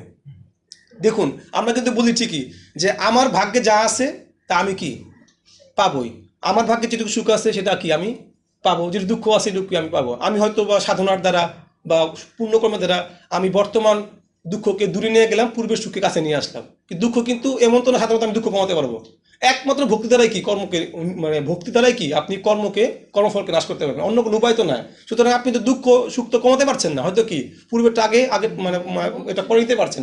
সুতরাং আপনার সন্তান, আমার স্ত্রী, আমার প্রত্যেকের কর্মফল তারা কি করবে ভোগ করবে। সে যখন দুঃখ পাওয়ার সুখ পাওয়ার কি তা আমার উদ্বিগ্নতা, আমি যদি তাকে যদি সুখ দেওয়ার চেষ্টা করি, আমি কি তাকে সুখ দিতে পারবো? কোনোদিনও সম্ভব না আমার সন্তানকে আমার দ্বারা অতিরিক্ত সুখ দেওয়া। তার ভাগ্যে যেটা সে আছে সেটা কি সে লাভ করবে। সুতরাং আমি তাকে কি করতে পারি, আমার পরিবারের জন্য বা আমার আত্মীয়স্বজন শুধু একটা চিন্তা, তাকে আমি কিভাবে কৃষ্ণ ভক্তিতে যুক্ত করার জন্য সর্বোচ্চ চেষ্টা করতে পারি। এটাই কি আমার পিতা হিসেবে, পুত্র হিসেবে, স্বামী হিসেবে এগুলো আমাদের কর্তব্য। সুতরাং যখন আমরা আমাদের পরিবার কেন্দ্রিক এই চিন্তাগুলো করতে পারবো, তখন দেখবেন কি বাকি কাজগুলো কি অটোমেটিক্যালি কি 100% হবে। অ্যান্ড এই বিষয়টাই আমাদের সঠিকভাবে যারা আমরা ডেভেলপ করতে পারবো সেটা কি আমাদের জন্য মঙ্গল। কারণ আমরা অনেক সময় এই বিষয়গুলো কেন আসে, আমরা অনেক সময় দেখি, আমি যেহেতু জেসিএস ক্লাস নেই, হ্যাঁ, গীতা টিতার উপর, তো সেখানে দেখি যে অনেক বাচ্চারা আসে না, শুক্রবার দিন কোচিং থাকে এবং এটা খুব হার্ড দেয়, কারণ সপ্তাহে একটা দিন, আর তো কোনো সুযোগ নাই। আছে কি আপনি যদি আপনার সন্তানকে ভক্তি শিক্ষা দেন, কোন দিন দিবেন? একটা দিন থাকে। এখন শিক্ষক হিসেবে আমিও শুক্রবার দিন কোচিং করাই, একসময় করাইতাম, বহু কোচিং করাইছি। কিন্তু এখন আমি যদি আমার সন্তানকে শিক্ষা দিতে, আমাকে তো আমার মতো করে বুঝে নিতে হবে, আমার তো করার কিছু না। এখন দেখা যাচ্ছে যে অনেক ভক্ত করে সন্তানরাও কি শুধু আসে না কেন শুক্রবার দিনকে, সারারা পরীক্ষা দেয় বা কোচিং করায় বিভিন্ন কারণে। এটা তো এই ম্যানেজটা তো কোনো কর্তৃপক্ষ করে দিতে পারে। প্রত্যেক পিতামাতাকে সন্তানকে কি দেখা যায়, অনেক পিতামাতা থেকে সন্তান থেকে পিতামাতা কি বিশুদ্ধ নেই, কোচিং যেতে পারতো, কোচিংটা জরুরি মনে করে বেশি। এই মূল কারণ হচ্ছে কি যে তারা অ্যাকচুয়ালি যদি আমরা যদি এটা মেনেই নেই যে গীতার জ্ঞান রাজবিদ্যা, গীতা বলা আছে না, দ্বিতীয় হচ্ছে রাজবিদ্যা, যদি গীতার জ্ঞান পায়, সেই রাজবিদ্যা পাচ্ছে না, পাচ্ছে তো। যদি গীতা শেষ লোকে অর্জুনের অভিমত কি ছিল, যে যত্র যোগেশ্বর কৃষ্ণ যত্র মত ধনুদ্র তত্র শ্রী বিজয় ভূতি ধ্রুবা নীতির মতির মম। চারটা জিনিস আপনি পাচ্ছেন, শ্রী পাচ্ছেন, সবকিছু পাচ্ছেন, সৌন্দর্য পাচ্ছেন, শক্তি পাচ্ছেন, নীতি পাচ্ছেন, আবার কি বিজয় পাচ্ছেন। তো বিজয় দেওয়ার জন্য তো আপনার গীতা জ্ঞান শাস্ত্র জ্ঞান লাভ করা উচিত, কিন্তু এই বিষয়গুলো কি শুধুমাত্র জ্ঞান আর উপলব্ধি, কিন্তু এই জন্য জ্ঞানের 3টা স্তর, জানা, দক্ষতা এবং কি উপলব্ধি। সেই স্তরটা হচ্ছে গিয়া উপলব্ধিতে আসা। হ্যাঁ, উপলব্ধিতে না আসা পর্যন্ত কিন্তু জ্ঞানের প্রকৃত ইমপ্লিমেশন কখনো কি আমরা করতে পারি না। এজন্য মানে এই জন্য পিতা মাতা হোক বা পরিবার পরিজন সবার উদ্দেশ্যই আমরা যেখানে আসি না কেন, আমাদের উচিত আমাদের সারাউন্ডিং সবাইকে সবার বিষয়ে একটা বিষয় ভাবা, যে সে কীভাবে তাকে আমি কৃষ্ণ ভক্তিতে বা কৃষ্ণ ভক্তির পথে যুক্ত করতে পারি। তাহলে কিন্তু আর সেই উদ্বিগ্নতার কোনো বিষয় কিন্তু থাকবে না। প্রভু হ্যাঁ, কিন্তু হলো নামও বলে আছে, এর মধ্যে কি আছে কি বলেন, কি আছে যে সুন্দর হলো কথা। যে যারা মানে শ্রদ্ধাহীন ব্যক্তি থেকে ভগবতী বলে আমাকে উপদেশ দেওয়া হ্যাঁ, ঠিক না। হ্যাঁ। শ্রদ্ধাহীন কারা শ্রদ্ধাহীন আছে, কারা বলেন? শ্রদ্ধাহীন সংখ্যাটা কি সেটা বলেন। শ্রদ্ধাহীন সংজ্ঞা আছে। যেমন আমি বলি আমার ফ্যামিলির কথা, হ্যাঁ। যেমন আমার ফ্যামিলিতে আমি পুরোপুরি প্রায় নিয়েই আসছিলাম, বউরা এসে এটার ব্যতিক্রম। আচ্ছা, ঠিক আছে। এখন আমি বুঝতে পারছি বিষয়, কিন্তু আসলে শ্রদ্ধাহীন তো আমরাও দেখি কম বেশি। হ্যাঁ। শ্রদ্ধাহীন শব্দটা কিন্তু আসলে এক একজনের কাছে কি এক একভাবে প্রতিমান হয়। ম্যান টু ম্যান কিন্তু এই বিষয়টা কি দেখা যাচ্ছে যে অনেক অনেক ব্যক্তি শ্রদ্ধা কিন্তু প্রত্যেকের হৃদয়ে কম বেশি কি আচ্ছা, মানে শাস্ত্র অনুযায়ী অভক্ত বলা হচ্ছে 2 শ্রেণীকে। শাস্ত্র অনুযায়ী অভক্ত কারা? যারা কৃষ্ণ বিদ্বেষী, আরেকটা হচ্ছে গিয়া যারা স্ত্রী সঙ্গীদের সঙ্গ করে, তাদেরকে বলা হচ্ছে মানে অভক্ত। বাকি সবাই কিন্তু কি ভক্ত শ্রেণী, ভক্ত মানে গোত্রে পড়েছে। তার মানে ভগবান শাস্ত্র চৈতন্য অভক্ত সংঘাতে। তো আপনি ভক্ত শ্রেণী প্রথমে দেখবেন যে শ্রদ্ধাহীন যারা জড় বিষয়ে যুক্ত তাদেরকে কিন্তু শ্রদ্ধাহীন বলা হয় না। জড় বিষয় তো থাকবেই, আমাদের জড় বদ্ধজীবী আছে। তো যারা কৃষ্ণের রূপকে স্বীকার করতে চায় না তারাই কি একমাত্র শ্রদ্ধাহীন, বাকিরা কিন্তু শ্রদ্ধাহীন না। বাকিরা কি হয়তো দেখবেন যে তারা ভক্তিকে হয়তো ভক্তির নিয়মগুলোকে কি ফলো করতে চায় না, কিন্তু মানে না, এরকম কম লোকই আছে যে দেখবো অনেকে কিন্তু ভক্তি করে না, কিন্তু ভক্তিটাকে কিন্তু কি দূর থেকে কিন্তু না এটা করা উচিত। কিছু কিছু কিছু কিছু ব্যক্তি আবার তার কাছে একভাবে, যেমন আমার এক দাদু আছে চাকরি বাজার বিশাল বসার মালিক, সে কিন্তু অনেক উল্টো পাল্টা কথা বলে, কিন্তু তার মোটিভটা কিন্তু এরকম না যে সে নাস্তিক বা তার বলছে ভাবটা কি, সে দূর থেকে দেখে, সে মনে করে কি এগুলো বিজনেস, তাই আমাদের তো আমার সেবা করা উচিত অন্যভাবে, সে গরিবদের দান করতেছে, কিন্তু তার কাছে ওর হবে কি আমরা যেতে হয়তো পারি নাই। বিষয় হচ্ছে গিয়ে এক এক ব্যক্তির জন্য ট্রিটমেন্টটা কি এক একভাবে হয়। এটা হচ্ছে গিয়া আপনাদের মানে প্রার্থনা ভক্ত সঙ্গ বিভিন্নভাবে কি এখন মানে গীতায় দেখবেন এরকম একটা শ্লোক আছে, কত কথা আমার খেয়াল নেই শ্লোকটা, অর্থটা হচ্ছে এরকম যে যারা অত্যন্ত বিষয়ী বা যারা অত্যন্ত জাগতিক তাদেরকে বেশি বিরক্ত করাও কি ঠিক না। গীতা একটা শ্লোক এরকম আছে, বেশি বিরক্ত করাও তাদের কি বিরক্ত করা উচিত না। তাদের বিরক্ত না করে কি হয় তাদেরকে ভক্তি শিক্ষা দেওয়া যায়, এটাও কি একটা শিক্ষা গুরুত্বপূর্ণ অংশ। আমি কিভাবে আমাদের এখানে ইসকন মন্দির, ইসকন মন্দির শেখের হাট কালীবাড়ি যাবে, কালীবাড়ি কালী মন্দির ভক্তি আছে তো, কালী মন্দিরে কালীবাড়ি যাবে মানে মানে বিপরীতটা করবে। মানে এখানে ইসকনে আসলে আমি যে নৃসিংহদেবের পূজা করলে যা হয়, শনি পূজা করলে তা হয়। এখন বিষয়টা হলো নৃসিংহদেবের এখানে আসবে না, শনির উপাস করবে। এটা এগুলা তো আমার কিছু তো সর্বকালে ছিল। যেমন যখন কৃষ্ণ ছিল তখনও কি কৃষ্ণ তো দুর্যোধনের সঙ্গ লাভ করছিল, দুর্যোধন কৃষ্ণ সঙ্গ লাভ করছিল না, যুধিষ্ঠির আপনার ধৃতরাষ্ট্র কৃষ্ণ সঙ্গ লাভ করেছিল, সঙ্গ লাভ করে তারা কৃষ্ণকে জানতে পারে না। তো এরকম মানে সব জায়গায় সবসময় কিছু কিছু থাকবেই। তবে হ্যাঁ, এরকম অনেক সময় হয় যে ইসকন মন্দিরের পাশে থেকেও কি যে মক্কা লোক হস্তনের কথা আছে একটা। আর একটা বিষয় হচ্ছে গিয়া যে শুরুতে অনেকেই কি মানে আমরা হয়তো নেগেটিভ ভাবে কি ইমপ্রেশন তৈরি হয় প্রথমেই, বা এই জন্য প্রথম দর্শনে একটা প্রথমেই কি অনেকে ইসকন সম্পর্কে কোনো ভক্ত সম্পর্কে হ্যাঁ এটাই মানে কিছু কিছু ক্ষেত্রে আছে কি জানেন, শুধু খাওয়ানো আর কিছু না, দেখা যাচ্ছে বলা যায় না, খালি খাও ঠিক আছে। আচ্ছা ব্যাস ওই তো হয়ে গেল, একটা তো গুণ পাই গেছেন, খাওয়া যান প্রসাদ খাওয়া যান, ঠিক আছে খাওয়া যান। আরে বাবা প্রসাদ খাতে পশুরা উদ্ধার হয়, এটা সমস্যা কি মানুষদের রান্না না করলে মন্দির থেকে প্রসাদ নিয়ে যাবে তাই আর কি ওই তো ওইটা তো লাভ আছে মাতাজি, ওইটা তো লাভ আছে, ঠিক আছে। কারণ দেখবেন বলতে আছে যে এইভাবে কি হয় অজ্ঞাত শক্তি জমা হতে হতে সে ভগবতী কৃপা লাভ করার সুযোগ পায়। এখানেই পাবেন এখানে যে হয়তো কেউ গাছ লাগাইছে, হ্যাঁ গাছ কিন্তু ভগবতী লাগায়নি, সে গাছ লাগাইছে আম গাছ লাগাইছে এমনিতেই, হয়তো কোনো কোনো কারণে তার সেই গাছের আম ভগবান কি পাচ্ছে, কোনোভাবে কোনো ভক্ত ভগবানকে দিচ্ছে সেই গাছের আম নিয়ে, তো সেই গাছ লাগানোর ফলে সে কিন্তু অজ্ঞাতভাবে স্বীকৃতি কি প্রাপ্ত হলো, এবং পেতে পেতে সে এক সময় যখন স্বীকৃতি যখন জমা হতে হতে যখন ভগবানের কৃপা কি তখন আসতো। এইভাবে বিভিন্ন ধরনের স্বীকৃতি পাওয়া যায়, যেমন সে প্রসাদ চাইতে কি যেইভাবে সন্তুষ্ট থাকে। অনেক ক্ষেত্রে কি জানেন, মানে বেশি বলতে গেলেও কি কিছু কিছু ক্ষেত্রে ছেড়ে দিয়ে একটু ভালোবাসা দিয়ে খাবার টাবার দিয়ে কি কিছুদিন এইভাবে ছেড়ে দিতে হয়। ওই যে আমরা যখন ঘুরি উড়াই আমরা সুতো ছেড়ে দিই না, যখন সে অনেক তখন কি, তো এরকম অনেক ক্ষেত্রে মানুষ টানটা দিতে হবে কখন, এটা কি জানার একটা গুরুত্বপূর্ণ বিষয়, কোন সময় আমি সুতোটাকে টান দিব, এই আর কি। যাকে এগুলো সবাই উদ্ধার লাভ করবে। হ্যাঁ, এই তো খুব সুন্দর কথা, তাকে সব সেই জন্য এইভাবে তা নয়। প্রসাদ খাবে এটাই। ওকে, আমরা যে শ্লোক পড়ছিলাম, তো এই শ্লোকের একটু শেষ প্রান্ত থেকে একটু দেখেন তো, মাঝখানের দিকে ভগবানের শুদ্ধ ভক্ত সাধারণ মানুষদের মতো। শুদ্ধ ভক্ত কখনো নিজেকে তার ঘরের মালিক বলে মনে কোন করে জায়গায় না। পড়তেছেন মাতাজি? এটা না, ভগবানের শুদ্ধ ভক্ত সাধারণত মানুষের ধন সম্পদ হ্যাঁ। ধনের প্রতি আকৃষ্ট হতে পারেন, কিন্তু তাদের মধ্যে পার্থক্য হচ্ছে এই যে ভক্ত ধন সম্পদ সংগ্রহ করেন ভগবানের সেবার জন্য, আর সাধারণ মানুষ তা সংগ্রহ করেন তাদের ইন্দ্রিয় সুভোগের জন্য। ভক্তদের ধন সম্পদ আহরণ বৈশ্বিক মানুষদের মধ্যে উদ্বেগের কারণ হয় না। পড়েন তারপর একটা শুদ্ধ ভক্ত। শুদ্ধ ভক্ত যেহেতু সবকিছুই ভগবানের সেবার জন্য গ্রহণ করেন, তাই ধন সঞ্চয় রূপে সর্পের বিষ দাঁত ভেঙে যায়। যে সাপের বিষ দাঁত ভেঙে ফেলা হয়েছে সে যদি মানুষকে কামড়ায় তাহলে কোনো রকম ক্ষতি হয় না। ওকে, তাহলে এখানে কিন্তু ভক্তদের, তাহলে এখানে ধনকে তুলনা করা, কিসের সাথে তুলনা করা হচ্ছে? বিষযুক্ত সাপের সাথে, হ্যাঁ, ধনকে। তো এই ধন যদি অভক্তদের কাছে যায় সেটা কি হবে, তার কাছে কি হবে? বিষযুক্ত দাঁতযুক্ত সাপের সাথে তুলনা করা হচ্ছে। এটা খুব মারাত্মক একটা উদাহরণ কিন্তু ব্যক্ত করেছেন। এবং বিষবিহীন বিষদাঁতবিহীন সাপ হবে যদি সে ভক্তের গৃহে সে অর্থ যায়। কেননা অর্থটাই কি অনর্থের মূল, আমরা কিন্তু পড়ে আসছি। এবং এখন প্রশ্ন, ভক্তদের কাছে যে অর্থ, সে অর্থ কেন বিষদাঁতহীন হবে সেটা? কারণ সেই অর্থ দিয়ে কার সেবা হবে? ভগবানের সেবা। ভগবান সে কীভাবে হবে?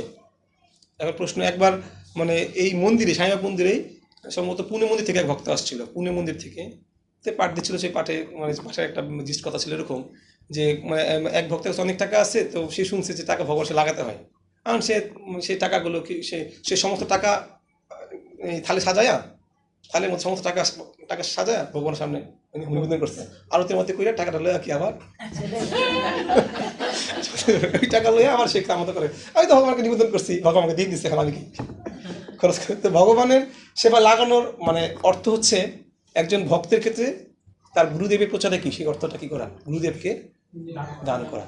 এটা পরে বলতেছে যে আসলে অর্থ কি, এটা হচ্ছে অর্থ হচ্ছে এটাই, অর্থ হচ্ছে এই না যে ভগবানকে আমি নিবেদন করলাম, এই টাকাকে আবার আমার মতো করে ব্যবহার করলাম।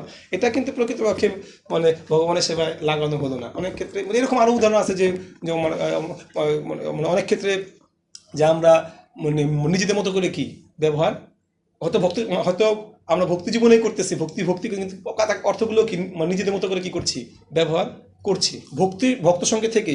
কিন্তু উচিত অর্থ ব্যবহার করার ক্ষেত্রেও যদি সম্ভব হয় গুরুদেব বা তার প্রতিনিধিদের মধ্যে পরামর্শ করে সেগুলো সঠিকভাবে কি ব্যবহার করা, তাহলে অর্থের কি সর্বোচ্চ ব্যবহার হবে। অর্থ ব্যবহার কিন্তু খুব গুরুত্বপূর্ণ একটা ভক্তদের জন্য খুব গুরুত্বপূর্ণ একটা বিষয়, কারণ অর্থের সাথে কিন্তু কর্মের ফল যুক্ত থাকে 100%। আপনি যেখান থেকে অর্থ নিয়ে আসতেছেন তার প্রত্যেকটা ক্ষেত্রে আপনার ফল কি আপনার সাথে আসবে। এই জন্য অর্থের ব্যবহার কিন্তু কি খুবই খুবই ডেঞ্জারাস। এই জন্য স্পষ্ট বলা আছে যে তোমার জনক, কি জানি শ্লোকটা ভুলে গেলাম, তোমার কনক ভোগের জনক কনকের দ্বারে সেবহ মাধব, কামিনীর কাম নহে তব ধাম, তাহার মালিক কেবল যাদব। হ্যাঁ, তো অর্থ দিয়ে ভগবানের সেবা করতে হবে, এটা সর্বশাস্ত্র সবসময় কি বলা হয়েছে। এবং সেই সেবাটার জন্য আমাদের অবশ্যই কি গুরুদেবের স্বর্ণপন্ন হওয়া, কিভাবে আমি আমাদের এই অর্থগুলো ব্যবহার করতে পারি। হরে কৃষ্ণ। পরবর্তী 7। হে প্রভু, যারা আপনার সর্ব মঙ্গলময় দিব্য লীলাসমূহ কীর্তন শ্রবণে বঞ্চিত, তারা অবশ্যই অত্যন্ত দুর্ভাগা এবং বিবেকহীন। তারা অতি অল্পক্ষণের জন্য ইন্দ্রিয় সুখ উপভোগ করে অশুভ কার্যকলাপে লিপ্ত হয়। মানে খুবই মানে গুরুত্বপূর্ণ এটা আসলে কিন্তু মানে এই মানে ব্রহ্মার এই যে প্রার্থনাগুলো, ব্রহ্মা প্রার্থনা করতেছে এখন ভগবানের কাছে যে এই জগৎকে সৃষ্টি করবে, জগতে মানুষের মানে প্রথম শ্লোকটা কি ছিল? দুর্ভাগা দিয়ে, মানে আমরা যে দুর্ভাগা এটা মানে এটা কি ব্রহ্মা দর্শন করতে পারছিলেন, দুর্ভাগা কেন সেটা কিন্তু বলছেন এখানে। এখানে দেখেন স্পষ্ট বলা হচ্ছে যে তারা অবশ্যই অত্যন্ত দুর্ভাগ্য এবং বিবেকহীন, কারা? যারা অতি অল্পক্ষণের জন্য ইন্দ্রিয় সুখ ভোগ করে অশুভ কার্যকলাপে লিপ্ত হয়। প্রকৃতপক্ষে আমরা সুখ তো সবাই চাই, সুখ ভোগ কি আমরা সবাই চাই, কিন্তু সুখ ভোগটা কিভাবে সর্বোচ্চ করতে হবে সেটা কি আমাদের সেই জ্ঞানটা আমাদের মাঝে কি নেই, প্রকৃত জ্ঞানটা নেই যে কিভাবে আমরা সর্ব আনন্দ লাভ করতে পারি, নিত্যানন্দ লাভ করতে পারি। তো এখানে বলছে যে অল্প সুখের জন্য তারা কি ভগবানের কথা থেকে তারা, কারণ সত্যগুণে আমরা তো গীতাতে বলছি যে সত্যগুণের শুরুতে কি হয়, শুরুতে কি হবে? দুঃখ হবে, মানে পরে কি হবে সেটা অমৃত তুল্য। আর তামসিক সুখ, রাজসিক সুখ মানে কিরকম, শুরুতে কি তারা সুখ, পরবর্তীতে কি হবে সেটা বিস্তুল্য হবে। কিন্তু ভক্তি জীবনের বা নির্গুণ স্তর বা সত্যগুণ কি প্রথমে কি হবে? আপনাকে ক্লেশ করতে হবে, পরবর্তীতে কি আপনি অপ্রাকৃত সুখ লাভ করতে পারবেন। ঠিক মানে মানে এখানেও আমাদের বর্তমান জগতে আমরা অল্প সুখ মানে লাভের জন্য কি শ্রবণ কীর্তনে নিজেকে মগ্ন করতে পারি না। আপনি একটু পরবর্তী পড়েন তো, তার তাৎপর্যটা পড়েন। খুব গুরুত্বপূর্ণ কথা। পরবর্তী প্রশ্ন হচ্ছে, মানুষ কেন ভগবানের মহিমা কীর্তন এবং শ্রবণের মতো মঙ্গলজনক কার্যকলাপের প্রতি বিমুখ হয়? যা জড় অস্তিত্বের উৎকণ্ঠা ও দুশ্চিন্তা থেকে সর্বতোভাবে তাদের মুক্ত করতে পারে। এই প্রশ্নের একমাত্র উত্তর হচ্ছে যে তারা দুর্ভাগা, কেননা তারা ইন্দ্রিয় তৃপ্তি সাধনের অপরাধজনক কার্যকলাপে লিপ্ত হওয়ার ফলে আদি দৈবিক নিয়ন্ত্রণের অধীন। কিন্তু ভগবানের শুদ্ধ ভক্তরা এই প্রকার দুর্ভাগাদের প্রতি দয়াপরশ হন এবং তাদের ভগবত ভক্তির প্রতি উন্মুখ করার জন্য প্রচার কার্যে ব্রতী হন।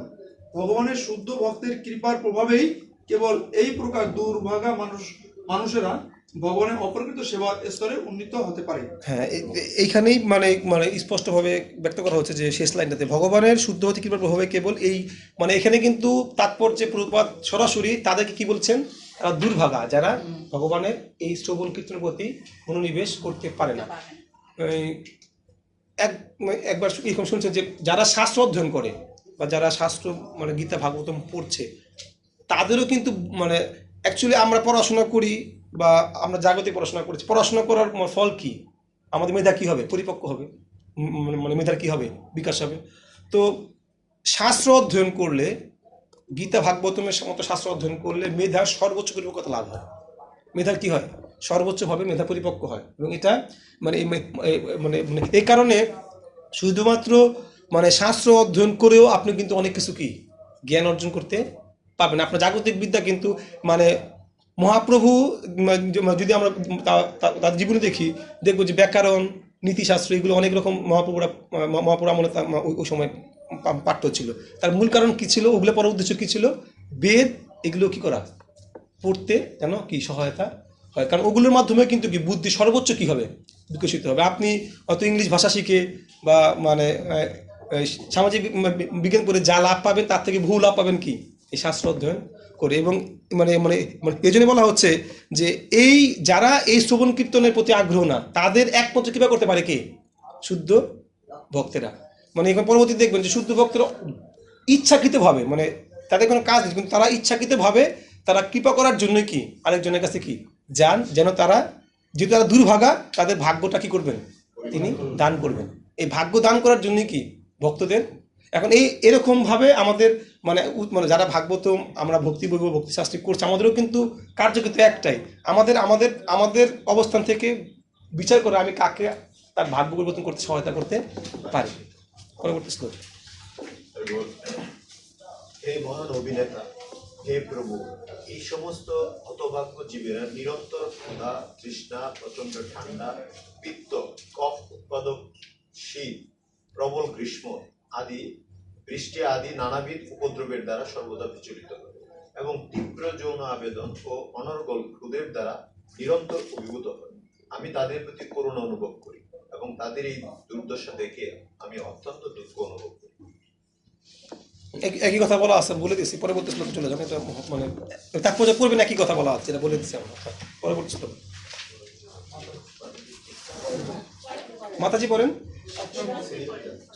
হে প্রভু, আপনার পক্ষে জড়জগতের দুঃখ কষ্টের বাস্তবিক অস্তিত্ব নেই।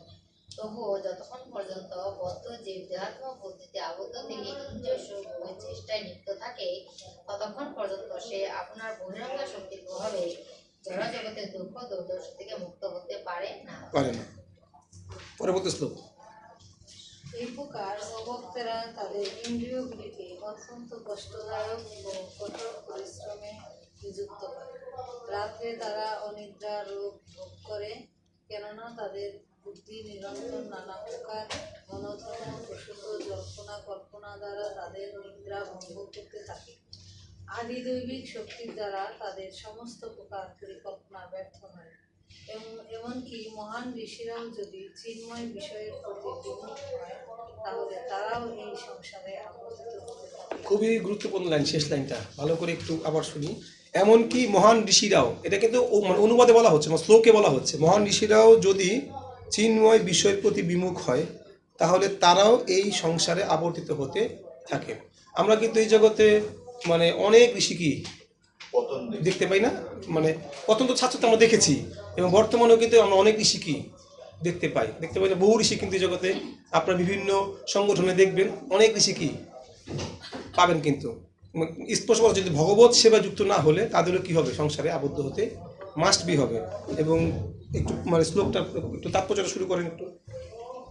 পূর্ববর্তী শ্লোকে বর্ণনা করা হয়েছে যে ভগবত ভক্তির প্রতি যাদের রুচি নেই, তারা জড়জাগতিক কার্যকলাপ মগ্ন থাকে।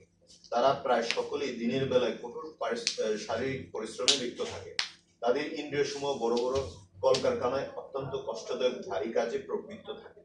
সেই সমস্ত কলকারখানার মালিকেরা তাদের উৎপাদনজাত দ্রব্য বিক্রির চেষ্টায় সর্বদা ব্যস্ত থাকে, আর শ্রমিকেরা বিশাল যান্ত্রিক আয়োজনের মাধ্যমে ব্যাপক উৎপাদনের কার্যে প্রবৃত্ত থাকে। নরকের অপর নাম কারখানা। রাত্রিবেলায় নারকীয় কার্যকলাপে নিযুক্ত এই সমস্ত মানুষেরা তাদের পরিশ্রান্ত ইন্দ্রিয়গুলিকে তৃপ্তিদান করার জন্য মদ এবং কামিনীর শরণ গ্রহণ করে। আচ্ছা, ঠিক আছে। নরকের অপর নাম কি? কারখানা। মানে দেখুন, মানে কারখানা, শিল্প কারখানা। আমরা তো বর্তমানে আধুনিক সমাজে তো কারখানাটা কি একটা, আমরা দেখতে পাই ইংল্যান্ডে 1900 কত সালে জানি 50 সালে এমন শিল্প বিপ্লব হয়েছিল। শুরু হয়েছিল কি দিয়ে? কারখানা দিতে শুরু হয়েছিল। মানে এটাকে আমরা বিপ্লব বলতেছি, কিন্তু এই জগৎ আমরা পড়িও সেটা। এটা কি বিশাল বিপ্লব, সারা বিশ্ব জুড়ে বিপ্লব ঘটে গেছে। কেন? কারখানা তৈরি হয়েছে। কারখানা তৈরি করে কি বিভিন্ন জায়গায়। তাহলে কারখানাকে প্রভুপাদ তুলনা করছে কিসের সাথে? নৌকার সাথে। কারণটা কি আপনারা একটু কেউ বলতে চান এই বিষয়ে? অভিজ্ঞতা থেকে আপনারা তো এই বিষয়ে বিজ্ঞ, আমি বিষয়ে অত অভিজ্ঞ না, আমি তো মাস্টার মশাই, শিক্ষকতা করি স্কুলে। কারখানার সাথে আমার যুক্ত নয়। আপনারা অনেকে আছেন যে এই সাথে যুক্ত আছেন, অনেকেই। কারখানায় সাধারণত আপনার ওখানে কঠোর পরিশ্রম করতে হয়। যারা কারখানায় কাজ করে সাধারণত রাত 12টা-1টা পর্যন্ত কাজ করা লাগে শিপমেন্টের সময়। দেখা যাচ্ছে মাত্র 3-4 ঘন্টা ঘুমের টাইম পায়, রান্না করার বাসার টাইম নেই, অন্য লোক দিয়ে রান্না করতে হয়। এখন এইভাবে যদি তাহলে আধুনিক হওয়ার জন্য কি কারখানার প্রয়োজন নাই? মানে যদি আমরা বিচার করি আধুনিক হইতে গেলে কারখানা লাগবে না? তো এই যে আপনি গার্মেন্টস কারখানা, কত কারখানা তো শেষ নাই, বিভিন্ন কারখানা আছে। কারখানাগুলো যদি ধরুন না থাকে, তাহলে কি দেশ কি মানে আগে বাড়বে, উন্নত হবে? তাহলে এখানে প্রভাব বলছে নরক, আর আমরা দেখতে চাই বিপরীত চিত্র। পুরোটা বিপরীত নাই, টোটালি কিন্তু বিপরীত, একদম টোটালি মানে 180 ডিগ্রি অ্যাঙ্গেল। আমাদের কারখানা থেকে আসছে, রাইট। তাহলে এখন এই ক্ষেত্রে আমরা কিভাবে এটাকে আপনি ব্যাখ্যা করতে পারেন? চিন্তা করেন তো, কারখানা থেকে আসছে, তাই না? চশমাটা কই থেকে আসছে? কারখানার উদ্দেশ্য হচ্ছে ভিন্ন। কি বলেন? ভিন্ন সিস্টেমই ভিন্ন। মানে ওখানে যদি আপনি নিযুক্ত থাকেন যে আপনার সন্ধ্যায় আরতি দরকার বা সকালে ভোগ নিবেদনের দরকার, দেখবেন আপনি পারবেন না। মানে বা দুপুরে ভোগ নিবেদন করার দরকার, সিস্টেমটা আসলে অনেক বিপরীত সিস্টেম। তাছাড়া ওখানে পুরো লক্ষ্যই বিপরীত। শাওন প্রভু কারখানা যুক্ত আছেন তো নাকি? হ্যাঁ প্রভু বলেন। পরিশ্রম করানো হয় এবং সেখানে আধ্যাত্মিক জিনিসগুলোকে সম্পূর্ণ ডাইভার্ট করতে হয়। এই যে এসি আসছে কই থেকে? এসি, লাইট, এসি সবই কারখানায়। কারখানা হলো, কিন্তু ওখানে কি হয়, ওই ডিসিপ্লিনগুলো, আধ্যাত্মিক জিনিসগুলো ওগুলো সব ডাইভার্ট করতে হয়। না অ্যাকচুয়ালি মানে আমরা যদি এটার মূলে যাই, আসলে কারখানায় পরিচিত কেন হয়েছে? কারণ আমরা বৈদিক জীবন থেকে কি দূরে সরে, কারখানা তো আপনি যদি কারখানার শুরু দেখেন, আমরা আরো কারখানা তো শুরু হয়েছে আপনার লাইটের আলো, মানে লাইটের প্রয়োজন কেন হয়েছে বলেন দেখি? লাইট লাগতো আমাদের বৈদিক লাইট লাইটের প্রয়োজন, আমরা তো দিনের বেলায় কাজ করতাম, কিন্তু আমরা এখন কি মানে আমরা রাত জায়গায় কাজ করি, দিনের বেলা কি ঘুমাই। দেখেন রাত্রেবেলা কিন্তু মানে লাইটের প্রয়োজনটা কেন আসলো যদি আপনি বিচার করেন? লাইট তো আমাদের আগের দিনের মায়েরা 7টা পর্যন্ত 8টা পর্যন্ত কাজ করে ঘুমা থাকতো, উঠতো কি সেই 2টা 3টা বাজে উঠা কাজ শুরু করতো অল্প অল্প করে।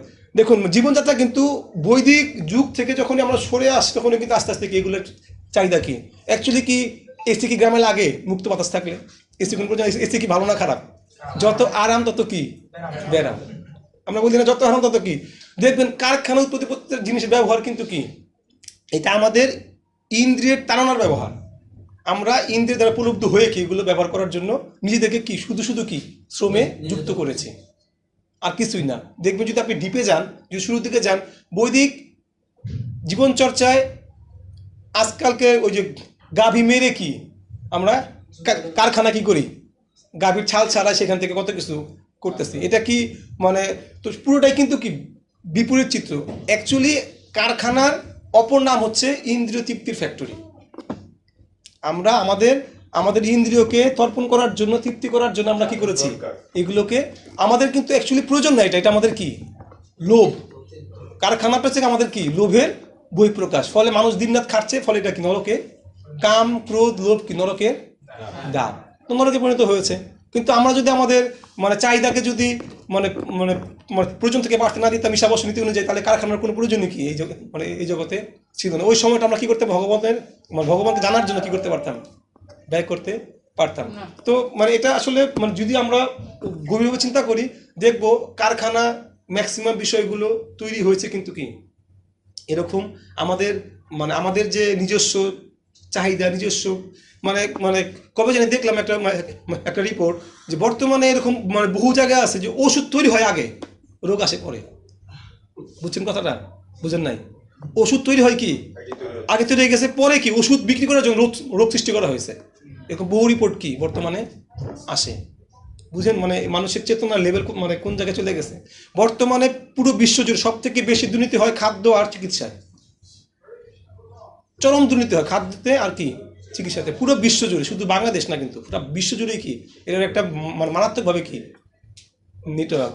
ওই মানে কবে যেন দেখলাম একটা রিপোর্ট যে চিনি 1965 সালে যখন চিনি আসে বা জমাজাত করা হবে, চিনির জন্য যখন রিপোর্ট নিয়ে যায়, রিপোর্ট ছিল কি অত্যন্ত খারাপ। বিজ্ঞানীরা টেস্ট করে দেখছে চিনি খাওয়ার যোগ্য না, রিপোর্টে তারা কি চিনি ব্যান করে দিছে। ওই রিপোর্ট কোটি কোটি টাকা কিনে মানে কোটি কোটি টাকা দিয়ে মানে ব্যবসায়ীরা কিনে ওই রিপোর্টটাকে কি করেছে চেঞ্জ করছে। ফলে মার্কেটে কি চিনিকে বলা হয় হোয়াইট বিষ। এখন তো সবাই জানে এটা কি একটা হোয়াইট বিষ। তাহলে মার্কেট কীভাবে হইলো? তো কারখানার অপর নাম যে নরক, এটা 100% কি সত্য। শুধু আমাদেরকে বিচার বুদ্ধি দিয়ে কী করতে হবে, এটাকে মানে বিবেচনা করতে হবে। তো খুবই গুরুত্বপূর্ণ এই যে গার্মেন্টসের কথা বললেন, কেন আগে আমাদের যারা তাঁত ছিল তারা কি শাড়ি বানাইতো না, ড্রেস বানাইতো না? সুতরাং আমরা সন্তুষ্ট হতে পারি না।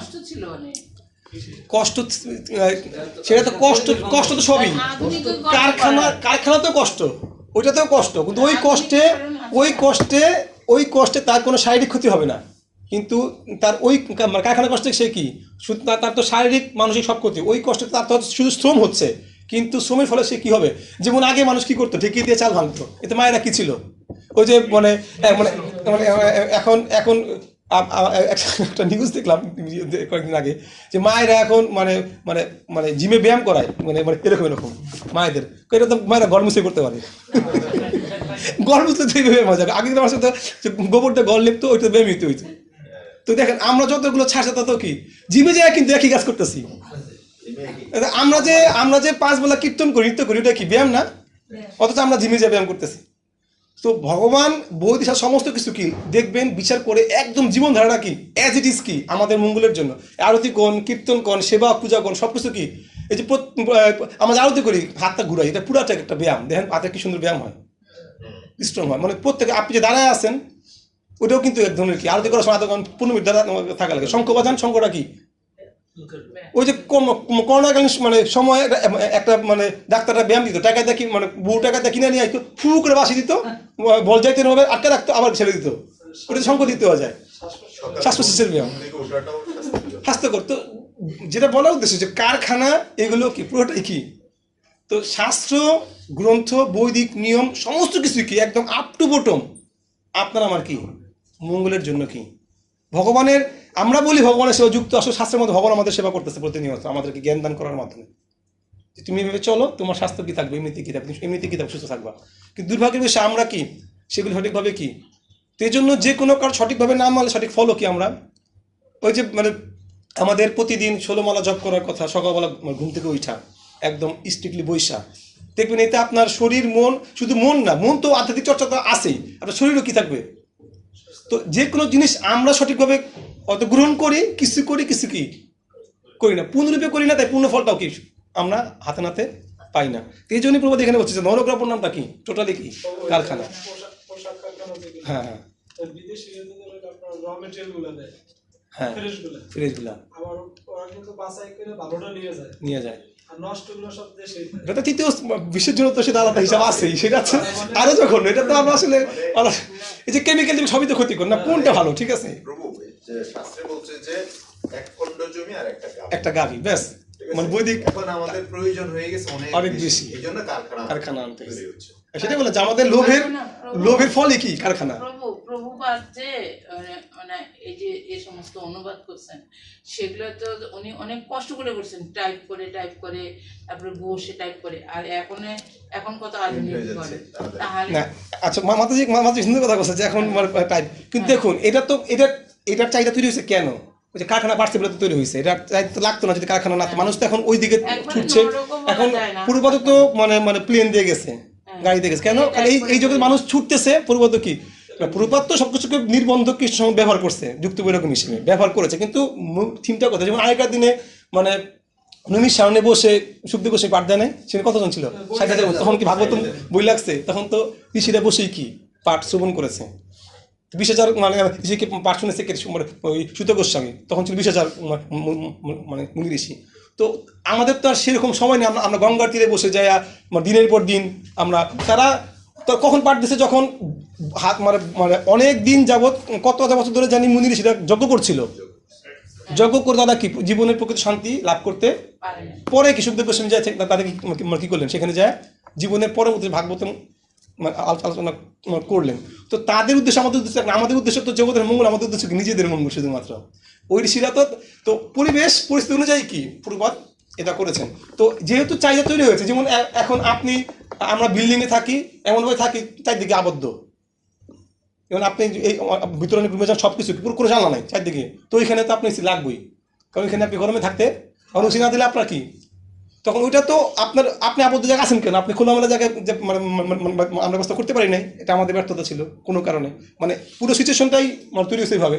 এই জন্য একটা আবেদন একটাকে পূরণ করতে বিল্ডিং করতে যায় কি লাগছে, এসি লাগছে। বিল্ডিং এর দরকার ছিল না যদি আমরা গ্রামে গঞ্জে মানে যদি আমরা খোলা মাঠে বাস করতে পারতাম, খোলা পরিবেশে বাস করতে পারতাম। বিল্ডিং তৈরি হয়েছে ফলে কি, এই তো একটা ইন্দ্রিয় তৃপ্তি করতে চায়, একটা ইন্দ্রিয় তৃপ্তির কি বাসনা আমাদের কাছে আসছে, একটা প্রয়োজনে আরেকটা তৈরি করছে, এটাই তো। বৈদিক যুগে যদি ফিরে যেতে পারতাম আমরা, তাহলে কিন্তু এগুলো কি একটা কি প্রয়োজন কি হতো, সবকিছু অটোমেটিক্যালি কি হতো, থাকতো না এগুলো এক সময়।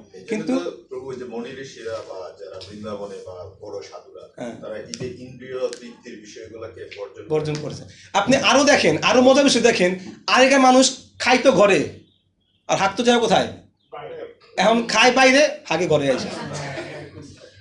দেখেন বিচার করে দেখেন, অ্যাটাচ বাথরুম সবচেয়ে ক্ষতিকর ওইটা স্বাস্থ্যের জন্য না। অ্যাটাচ বাথরুম কি আমরা এটাকে স্ট্যান্ডার্ড ভাবি যে অ্যাটাচ বাথরুম মানে কি আমি হাই স্ট্যান্ডার্ড ঘরে আছি, অ্যাটাচ বাথরুম আছে, অ্যাটাচ বাথরুম সে আমার রুম লাগবে, অথচ এটাই কি আপনার জন্য কি ক্ষতিকর। বাস্তব সত্য এগুলো। সুতরাং এগুলো আছে আমাদের কি মানে জানার, মানে বৈদিক যুগ থেকে ফিরে আসার ফলে কি সমস্ত কি বিষয়গুলো তৈরি হয়েছে।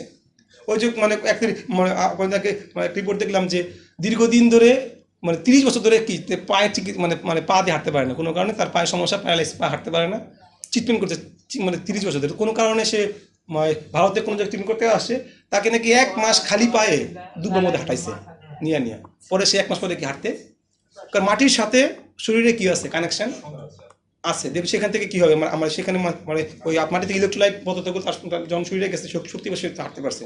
তো আমরা যে পরিক্রমা করি কি করি, খালি পায়ে করি না পরিক্রমা, গোবর্ধন পরিক্রমা করি, নবদ সবই তো খালি পায়। তো দেখবেন বৈদিক নীতিগুলো সমস্ত কিছুই কি ধর্ম তো আপনার আছেই, এর সাথে কি আপনার জীবন যাত্রা পুরোপুরি হবে কি অ্যাটাচমেন্ট। এই জন্য আমরা অনেকে বলি যে করতে পারি না, করা কষ্ট, কিন্তু ওই কষ্ট স্বীকার করতে পারলে আপনার জন্য কি 100% কি লাভবান হবেন। ওকে প্রভু, এটা নিয়ে অনেক আলোচনা করা যায়, আরো অনেক কিছু আছে, তো আমরা পরবর্তীতে যাই, সময় আসলে চলে যাচ্ছে, পরবর্তী শ্লোকে চলে যান প্রভু। আসলে আর হে প্রভু, আপনার ভক্তেরা যথাযথভাবে শ্রবণ করার মাধ্যমে আপনাকে দর্শন করতে পারে এবং তাদের হৃদয় তখন নির্মল হয় এবং সেখানে আপনি আপনার আসন গ্রহণ করেন। আপনার ভক্তদের প্রতি আপনি এতই কৃপাময় যে যেই রূপে তারা নিরন্তর আপনাকে চিন্তা করেন, তাদের কাছে আপনি আপনার সেই প্রকার দিব্য এবং শাশ্বত স্বরূপ প্রকাশ করেন। দারুণ ব্যাপার। এখানে কিন্তু ভগবান তার একটা মানে ব্রহ্মা একটা সিদ্ধান্ত ব্যক্ত করেছেন যে ভগবান ভক্ত যে রূপে তাকে আরাধনা করেন সেই রূপেই কি তাকে ভগবান দর্শন দান করেন। তো সেটা তো আসলে যারা এরকমভাবে পেয়েছে তারা ভালো বুঝতে পারে, আমরা তো আর ওরকমভাবে মানে আপনারা তো বিষয় হচ্ছে আমরা যখন যে দামোদর মাসে গান কীর্তন করি না, জয় রাধা মাধব রাধা মাধব রাধে জয় দেবের প্রাণ ধন, এভাবে আমরা বিগ্রহগুলোর নাম বলি আর কি তাদের প্রাণধন যারা যারা সেবা করেছে। তো এরকম ভক্তদের হৃদয়ে কি ভগবান কি হয় আবির্ভূত হন ভক্তদের। আমরা যে রূপগুলো দেখি, হ্যাঁ আমরা যে রূপগুলো রাধা মাধব রূপ, রাধা গোবিন্দ রূপ, সব কিন্তু ভক্তি হৃদয়ে কি পুকুরিত হওয়া রূপ, যে রূপগুলো আমরা বাস্তবে কি আমরা পাই। হ্যাঁ, তো এরকম এটাই বলছে ভগবান যে বিভিন্ন, এবং ব্রহ্মাজিও তার শ্লোকে কিন্তু বলেছেন যে রামাদি মূর্তিষু নিয়মের কলাতিষ্ঠন নানা অবতারণ করত মনুষ্য, কিন্তু মানে ভগবান নানা রূপে কি এই জগতে আসেন। ভক্তের রূপ মানে নৃসিংহদেবের রূপ কিন্তু প্রহ্লাদ মহারাজের অনুযায়ী কি নৃসিংহদেব বেরোয় আসছিলেন। তো এইখানে স্পষ্ট যে ভগবানের এই জন্য মানে এখানে কিন্তু গীতা শ্লোক আছে যে ভক্তমভি জানাতি যাবান জ চস্মি তত্ত্বত তত্ত্বজ্ঞাতা বিশ্বন্ত তদনন্তরম। হ্যাঁ, ভগবান তার ভক্তের ভাব অনুযায়ী কি তার নিজস্ব স্বরূপে কি তার কাছে কি প্রকাশ করেন। ওই যে গীতার শ্লোক এটা কি তার বিস্তার দেখতে পাই মন্ত্রপদ্যন্তে ভজে মমবর্তে নিবর্তন। হ্যাঁ, তো মানে ওটা তো মানে আরেক প্রেক্ষাপট, মানে যেভাবে তাকে সেভাবে কৃপা করি, যেমন দেবদেবীর ক্ষেত্রে। তো এরকম দেখবেন যে মানে এখানে স্পষ্ট বলা আছে, এবং এখানে দেখবেন এখানে পরবর্তী পৃষ্ঠাতে তারপর এই সেকেন্ড প্যারাতে একটা বিষয় বলা আছে, একটু পড়েন। প্রতিটি জীবেরই পেয়েছেন কোনো একটি বিশেষ প্রতিটি জীবেরই পরমেশ্বর ভগবানের সঙ্গে নিত্য সেবার সম্পর্ক রয়েছে। তাই প্রতিটি জীবেরই পরমেশ্বর ভগবানের সঙ্গে বিশেষ সেবা নিত্য সম্পর্ক রয়েছে। ভগবানের প্রতি বৈদিক ভক্তি অনুশীলনের ফলে এই বিশেষ আসক্তির বিকাশ হয়। এইভাবেই ভক্ত ভগবানের শাশ্বত রূপের প্রতি আসক্ত হন এবং পূর্বে থেকেই তার সেই নিত্য আসক্তি ছিল। ভগবানের বিশেষ রূপের প্রতি এই আকর্ষণকে বলা হয় স্বরূপ সিদ্ধি। ব্যাস, মানে যেটা স্বরূপ সিদ্ধির কথা মানে বলা ছিল, স্বরূপ এটা কিন্তু খুব গুরুত্বপূর্ণ বিষয়। এখানে প্রবাদ খুব চমৎকারভাবে এখানে ব্যাখ্যা করেছেন যে স্বরূপ সিদ্ধি বিষয়টা কিন্তু আমাদের অনেক ক্ষেত্রে একটু, হ্যাঁ আমাদের অনেক ক্ষেত্রে হয় কি যে আমি এই যখন শহীদপুরে ছিলাম, দীর্ঘদিন শহীদপুরে ছিলাম, সেখানে আমার সাথে এক ভক্ত ছিল, আমার সম্পর্কে আমরা পরিচিতই। তো তিনি কিন্তু বৃন্দাবনের এক বাবাজির থেকে দীক্ষিত ছিলেন। তো তিনি বলতেন যে মানে আমাদেরকে বলতেন যে আপনাদের স্বরূপ সিদ্ধি, মানে আপনার স্বরূপ সিদ্ধি পেয়েছেন কিনা, এইভাবে বলতেন। তখন আমি বুঝতাম না স্বরূপ সিদ্ধি আসলে কী বিষয়ে বলতেছে। ঠিক আছে, আসলে তারা যেমন নাম পায়, তারা মানে দীক্ষা ওইখান থেকে মানে সেবা পেয়ে যায়। স্বরূপ সিদ্ধি সেবাটা কি তারা পেয়ে যায়, যেমন তার সেবা হচ্ছে চামড় দোলানো, এটা তার স্বরূপ সিদ্ধির সেবা। মানে বিষয়টা বুঝতে পারছি। এখানে স্বরূপ সিদ্ধিতে কি বলা হচ্ছে, ভগবানের সাথে আপনি নিত্য সম্পর্ক, অর্থাৎ আপনি ভগবত ধামে কোন সেবা আসক্ত ছিলেন সেই সেবাটাকে আপনাকে গান করা। হ্যাঁ, অনেকে মানে এরকম অনেক সিদ্ধ, কিন্তু এখানে কিন্তু স্পষ্টভাবে বলা হচ্ছে যেটা বৈদিক ভক্তির মাধ্যমে ভগবান আপনাকে কি করবে, দান করবে। কথাটা পাত্রটা কোথায় দেখেন, যেখানে বলতেছে যে আপনি বৈদিক ভক্তি করতে করতে ভগবানের সাথে সম্পর্ক হবে, তখন কি পরবর্তী শ্লোক পাবেন। স্বয়ং ব্রহ্মজিকে মানে ভগবান বলেছেন যে এখন তোমাকে আমি সে শক্তি দান করব। তো ভগবান কি করে, এটা কি করবে, আপনি ইষ্ট দেবতা কে লাভ করবেন কিভাবে, সেবা করতে করতে আপনার মৃত্যু এটা আসবে, এটা সচেতনভাবে আপনি সেটা প্রাপ্ত হবেন, এটা কেউ আপনি দিতে পারবে না। কিন্তু এখানে প্রভাতে যে এটা আপনি আপনি আপনার সেবার দ্বারা আপনার গুরুদেবের আজ্ঞা পালন করতে করতে আপনি এটা কি প্রাপ্ত হতে পারবেন। এটাই হচ্ছে প্রকৃতপক্ষে কি স্বরূপ সিদ্ধি। কিন্তু স্বরূপ সিদ্ধি মানে এই না যে আমি কোনো একটা সেবা প্রবাদের ভাষায়, হ্যাঁ, মানে তাদের কথা আমি বলছি না, এটা তো মহাজন আলাদা কথা, তাদের হিসাব কীরকম। কিন্তু আমি ওখান থেকে শুনেছিলাম, আমার সাথে ছিল, দেখতাম যে তিনি তার নাম ছিল এরকম, তো তিনি মানে একটা স্বরূপ সিদ্ধি সেবা পেয়েছেন এরকম শুনতাম আমি। তখন তো আসলে বুঝতাম না, তো এখন বুঝতে পারি যে বিষয়টা তো এরকম। এখানে স্বরূপ সিদ্ধি বলতে বলা হচ্ছে বৈদিক ভক্তি করতে করতে আপনার মধ্যে যখন প্রেম আসবে তখন আপনি কি বুঝতে পারবেন যে আপনি এই সেবাটা করতে কি ভালো লাগে, একটা সেবা করতে বা ইষ্ট। হ্যাঁ, না মানে করতো না তা না, মানে উনাকে এটা দিয়েছিল আর কি, মানে উনি এটা করতে পছন্দ করতেন, এটা উনাকে বোঝানো হয়েছে যে মানে এটা করতে করতে তুমি এটার প্রতি আসক্ত হয়ে যাবে একসময়, ঠিক আছে, যে মানে এটা বলা হচ্ছে। আর যেটা করতোই কিন্তু এটা ভাবটা ছিল এরকম যে এটা স্বরূপ সিদ্ধি সেবা আমি প্রাপ্ত হলাম, এটা ছাড়া নাকি ওদের ভাষ্য অনুযায়ী। যাক, এগুলো খুব কন্ট্রোভার্সি বিষয়, তারপরেও আমরা একটু ক্লিয়ার হওয়ার জন্য আমি তারা অনেক সুন্দর, ওই ভক্ত অনেক সুন্দর ভক্ত, অনেক ভালো ভক্ত, কিন্তু পার্থক্যটা বলতে প্রভুপাদের নীতির সাথে এটা যে একটা ক্ষুদ্র পার্থক্য, এটা তাৎপর্য থেকে বুঝতে পারি যে প্রভুপাদ চেয়েছিলেন যে আমরা বৈদিক ভক্তির মাধ্যমে সেবা করতে করতে যখন আমাদের মধ্যে, এটা তো ভগবান দান করবে আমাদের হৃদয় থেকে, যে আমার হৃদয়ে পরমাত্ম ভগবান তো আছে না, আসলে প্রত্যেক ভগবান স্পষ্ট বলে দেয় পরমাত্ম আমি প্রত্যেক বিরাজ করছি, তো ভগবান এটা আমাকে দান করবে একসময়, আমাকে একটু করাবে যে আমি কোন সেবার সাথে আসক্ত। পরবর্তী শ্লোক তাতে পড়ে জানতে পারবো।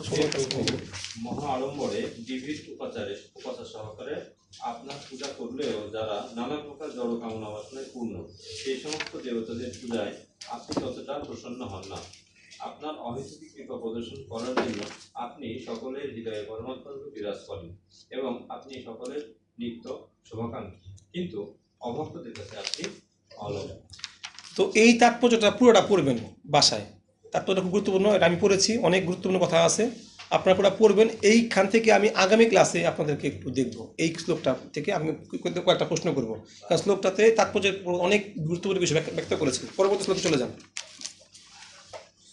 এটা আগামী ক্লাসে কিন্তু পড়া থাকবে আপনাদের সময় তাৎপর্যটা এই শ্লোকের। বৈদিক বিধির অনুষ্ঠান, দান, তপচর্যা, চিন্ময় পরিচর্যা, ব্রত সহকারে আপনার আরাধনা এবং আপনার সন্তুষ্টি বিধানের জন্য আপনাকে পরস্পর নিবেদন করা ইত্যাদি যে সমস্ত পুণ্যকর্ম তার সবই মঙ্গলজনক। এই প্রকার ধর্ম অনুষ্ঠান কখনো ব্যর্থ হয় না, খুবই গুরুত্বপূর্ণ। এটা কিন্তু একটা সিদ্ধান্ত, শিক্ষা, ভাগবতমের সিদ্ধান্ত যে পুণ্যকর্ম মানে পুণ্যকর্ম ভগবানের জন্য করলে সেটা কি হয়, অক্ষয় থাকে। এবং তারপর দেখেন পুণ্যকর্মের ফল ভগবানকে নিবেদন করা ভগবত ভক্তির লক্ষণ, এবং তার মূল্য কি চিরস্থায়ী, পেয়েছেন আপনারা, কিন্তু সেই ফল নিজে ভোগ করাটা অনিত্য। ভগবানের জন্য যা কিছু করা হয় তা আমাদের নিত্য সম্পদ নিত্য হয়, সেই সঞ্চিত অজ্ঞাত সুকৃতি রূপে আমাদের ধীরে ধীরে উন্নতি করে। যেটা আপনি একটু বললেন যে হয়তো তারা অনেকে আছে যে সরাসরি কি ভক্তিতে যুক্ত হতে পারেন, তারা পুণ্যকর্ম করার জন্য কি, তারা কিছু চাওয়ার জন্য আসে বা কিছু চাইতে, যেমন কেউ শুধু অর্থ দিল, কত সেবা মানুষ অর্থ দিচ্ছে না, এতে তার কি হচ্ছে, সুকৃতি কি হচ্ছে, আস্তে আস্তে জমা হচ্ছে, ফলে এক সময় কি সে তার ফলটা কি পাবে, সেটা এখানে বলা হচ্ছে স্পষ্ট হয়ে সিদ্ধান্ত। পরবর্তী শ্লোক। আমি পরম চিন্ময় ভগবানকে আমার অনুপ্রতিপন্ন করি, যিনি তার অন্তরঙ্গা শক্তির দ্বারা নিত্য বৈশিষ্ট্য মণ্ডিত, তার নির্বিশেষ রূপ আত্ম উপলব্ধির মনীষার দ্বারা হৃদয়ঙ্গন করা যায়। আমি তাকে আমার প্রণতি নিবেদন করি, যিনি তার লীলার দ্বারা ব্রহ্মাণ্ডের সৃষ্টি, স্থিতি এবং প্রলয়ের মাধ্যমে আনন্দ উপভোগ করেন।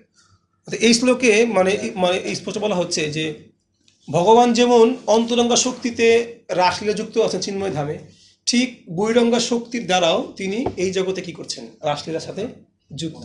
অর্থাৎ বহিরঙ্গা শক্তির সাথে যত জগৎ পরিচালনা তার একটা কি রাসলীলার একটা অংশ, এখানে তাৎপর্য দেখবেন। এবং আমাদের এই জগতের রাসলীলাটা কি কে বলতে পারবেন? আমাদের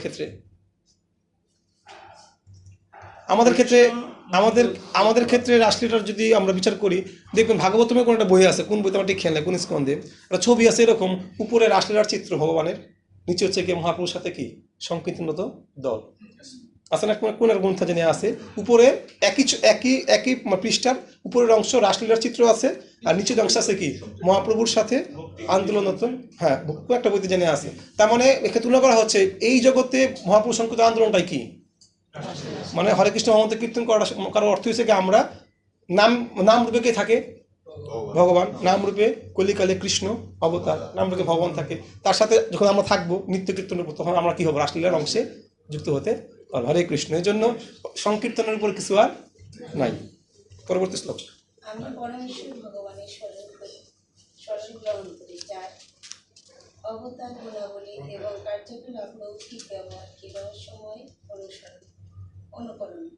কেউ যদি দেবত্বের করার পর অজ্ঞাত সারেও তার দিব্য নাম উচ্চারণ করেন, তাহলে তিনি অবশ্যই তৎক্ষণাৎ তার জন্মান্তরের সমস্ত পাপ থেকে মুক্ত হয়ে তাকে লাভ করেন। দেবতা অজ্ঞাত স্বরূপ আমাদের তো বহু কাহিনী জানি, আমাদের মানে অজামিলের কাহিনী জানি না আমরা? অজামিলের কাহিনী তো জানি আমরা, কিন্তু আবার মানে এই মানে অজামিলের কাহিনী নিয়ে আবার একটু আছে, মানে আমাদের সমাজে একটু বিভ্রান্তিও আছে। বিভ্রান্তি বলতে মানে একটা শ্লোক এরকম ছিল, এরকম যে সারা জীবন দেব আমি গজামিল, মৃত্যুর সময় হবো আমি কি অজামিল। এরকমটা যাতে না হয়, মানে আমি যখন জানবো নাম করা কর্তব্য, তখন যেন আমি অজামিল না হই। কথা বুঝতে পারছি বিষয়টা? যখন আমি জানতেছি, আমি এখন জানতেছি আমার নাম করা কর্তব্য, আমি চিন্তা করতেছি মৃত্যুর সময় নাম করবো, তাহলে সারা জীবন মানে অজামিল তো সে তো জানতো না, সে পাইছে নামের কিন্তু এরকম অবশ্যই না, জানা মাত্রই কি গ্রহণ করা কি উচিত। পরবর্তী শ্লোক 17 নম্বর শ্লোক নাকি? আচ্ছা হ্যাঁ, 16 নম্বর শ্লোক। হে প্রভু, আপনি এই ব্রহ্মাণ্ড রূপী বৃক্ষ আদি মূল, সেই বৃক্ষটি প্রথমে চড়া প্রকৃতির 3টি স্কন্ধ বেদ করে বর্ণিত হয়েছে। সেই 3টি স্কন্ধ হচ্ছে সৃষ্টিকর্তা আমি, সংহারকর্তা শিব এবং সর্বশক্তিমান পালনকর্তা আপনি। এবং আমরা তিনজনে বহু শাখা বর্ণিত হয়েছি। এই জগৎরূপী বৃক্ষ স্বরূপ আপনাকে আমি আমার অনুমতি নিবেদন।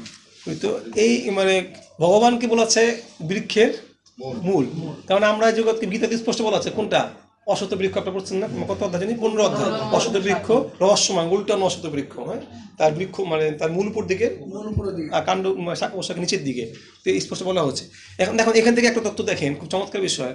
অসত বৃক্ষ সম্পর্কে যদি আপনারা যদি সার্চ দেন দেখবেন, অসত বৃক্ষ, পিপল বৃক্ষ, নিম বৃক্ষ, তুলসী বৃক্ষ, এগুলো এমন বৃক্ষ যেগুলো নিরন্তর কি দেয়? অক্সিজেন দান করে। অথচ দেখেন আমাদের কিন্তু আমরা বর্তমানে অক্সিজেনের জন্য কত কিছু মানে করি, কিন্তু অথচ এই বৃক্ষগুলো কি আমরা কেটে কেটে কি বানাই? কারখানা বানাইতেছি। এই যে মানে আমরা উত্তাপের জন্য কি লাগাই?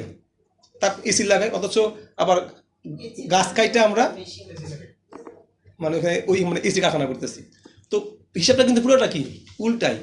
তো কয় জায়গায় অসত বৃক্ষ আছে? দেখবেন অসত বৃক্ষ কোনো জায়গায় নাই, ছিল আগে এক সময়, কি এগুলো কেটে ফেলা হয়েছে। তো অসত বৃক্ষ মানে আমলকি বৃক্ষ, এগুলো হচ্ছে গিয়া মানে অমৃতময় বৃক্ষ, যেগুলো এই জগতের জন্য অত্যন্ত কি উপকারী। অথচ এই বৃক্ষগুলো কি মানে আমাদের শহর অঞ্চলেই কোনো জায়গায় আপনি দেখতে পাবেন না। তো যাই হোক, এগুলো আর কি বিষয় আমাদের যে আসলে জাগতিক ক্ষেত্রে বট বৃক্ষটা কোনটাকে আসলে মানে বট বৃক্ষকে কেউ বলে, আবার মানে আমরা নিজেরাও সঠিকভাবে জানি না কোনটা অসত বৃক্ষ বলে। তবে সম্ভবত বট বৃক্ষকে বলা, যেটা অনেক বড় শাখা পোশাকাই বলা হয়েছে। প্রতিদিন বলছিল যে বট বৃক্ষকে বলা হয়, কিন্তু অনেক জায়গায় আবার পিপল বৃক্ষকেও নাকি অসত বৃক্ষ মানে বলে।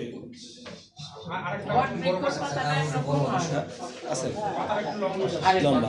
হ্যাঁ, আরেকটা বিষয় অসত বৃক্ষের সঙ্গে ওই বৃক্ষ পাতাগুলো কি থাকে? অনেক লম্বা থাকে, অল্প হাওয়াতেই কি দোল এবং প্রচুর অক্সিজেন দেয়, যেহেতু পাতাগুলোকে অনেক বড় বড়। 17 নম্বর শ্লোক আমাদের শেষ করতে হবে। আজকে তো অনেক পিছিয়ে গেলাম, আর 5 মিনিট আছে মাত্র। সরাসরিভাবে আপনার দ্বারা জনসাধারণের পথ প্রদর্শনের জন্য যে সমস্ত প্রকৃত মঙ্গলময় কার্যকলাপ সূচিত হয়েছে, সেগুলির অনুসরণ না করে তারা অর্থহীন কার্যকলাপে যুক্ত হয়। যতক্ষণ পর্যন্ত এই সমস্ত মূর্খ কার্যকলাপে যুক্ত হওয়ার প্রবণতা বলবৎ থাকে, ততক্ষণ তাদের জীবন সংগ্রামের সমস্ত পরিকল্পনা ছিন্নভিন্ন হবে। আমি তাই শাশ্বত কাল রূপে ক্রিয়াশীল আপনাকে আমার প্রণতি নিবেদন করি। তো এদের এই পর্যন্ত কিন্তু আমরা খালি শুধু কি ব্রহ্মার প্রার্থনা দেখতেছি, প্রার্থনার মধ্যে মধ্যে কি আমাদের করুণ অবস্থা, মানে ভগবানকে প্রার্থনা করতে করতে এই জগতে আমাদের বদ্ধ জীবদের যে কোন অবস্থাটা কি করছেন ব্রহ্মাজি ব্যক্ত করছেন স্বয়ং তিনি। আরেকটা শ্লোক আছে এরকম যে নিদ্রয়া হিয়ত নক্তং ব্যবায়ন চবাবায় দিবা অর্থে কর্তা আজম্ব কুটুম ভরণ্যবা, অর্থাৎ দিবা ভাগটা কি করে তারা অর্থ শুধুমাত্র মানে অর্থ আর আত্মভাগ শুয়ে বসে তারা শেষ করে, কিন্তু তারা পরামর্শের জন্য কিছুই করে না। তো এটাই বলছে, এই কথাটাই কিন্তু এখানে ব্রহ্মাজি বলতেছে যে এই সমস্ত লোকেরা এতই মূর্খ, শুধু অর্থহীনভাবে কার্যকলাপ করছে, প্রকৃত কিছুই করতেছে না। পরবর্তী শ্লোকে চলে যাই আমরা।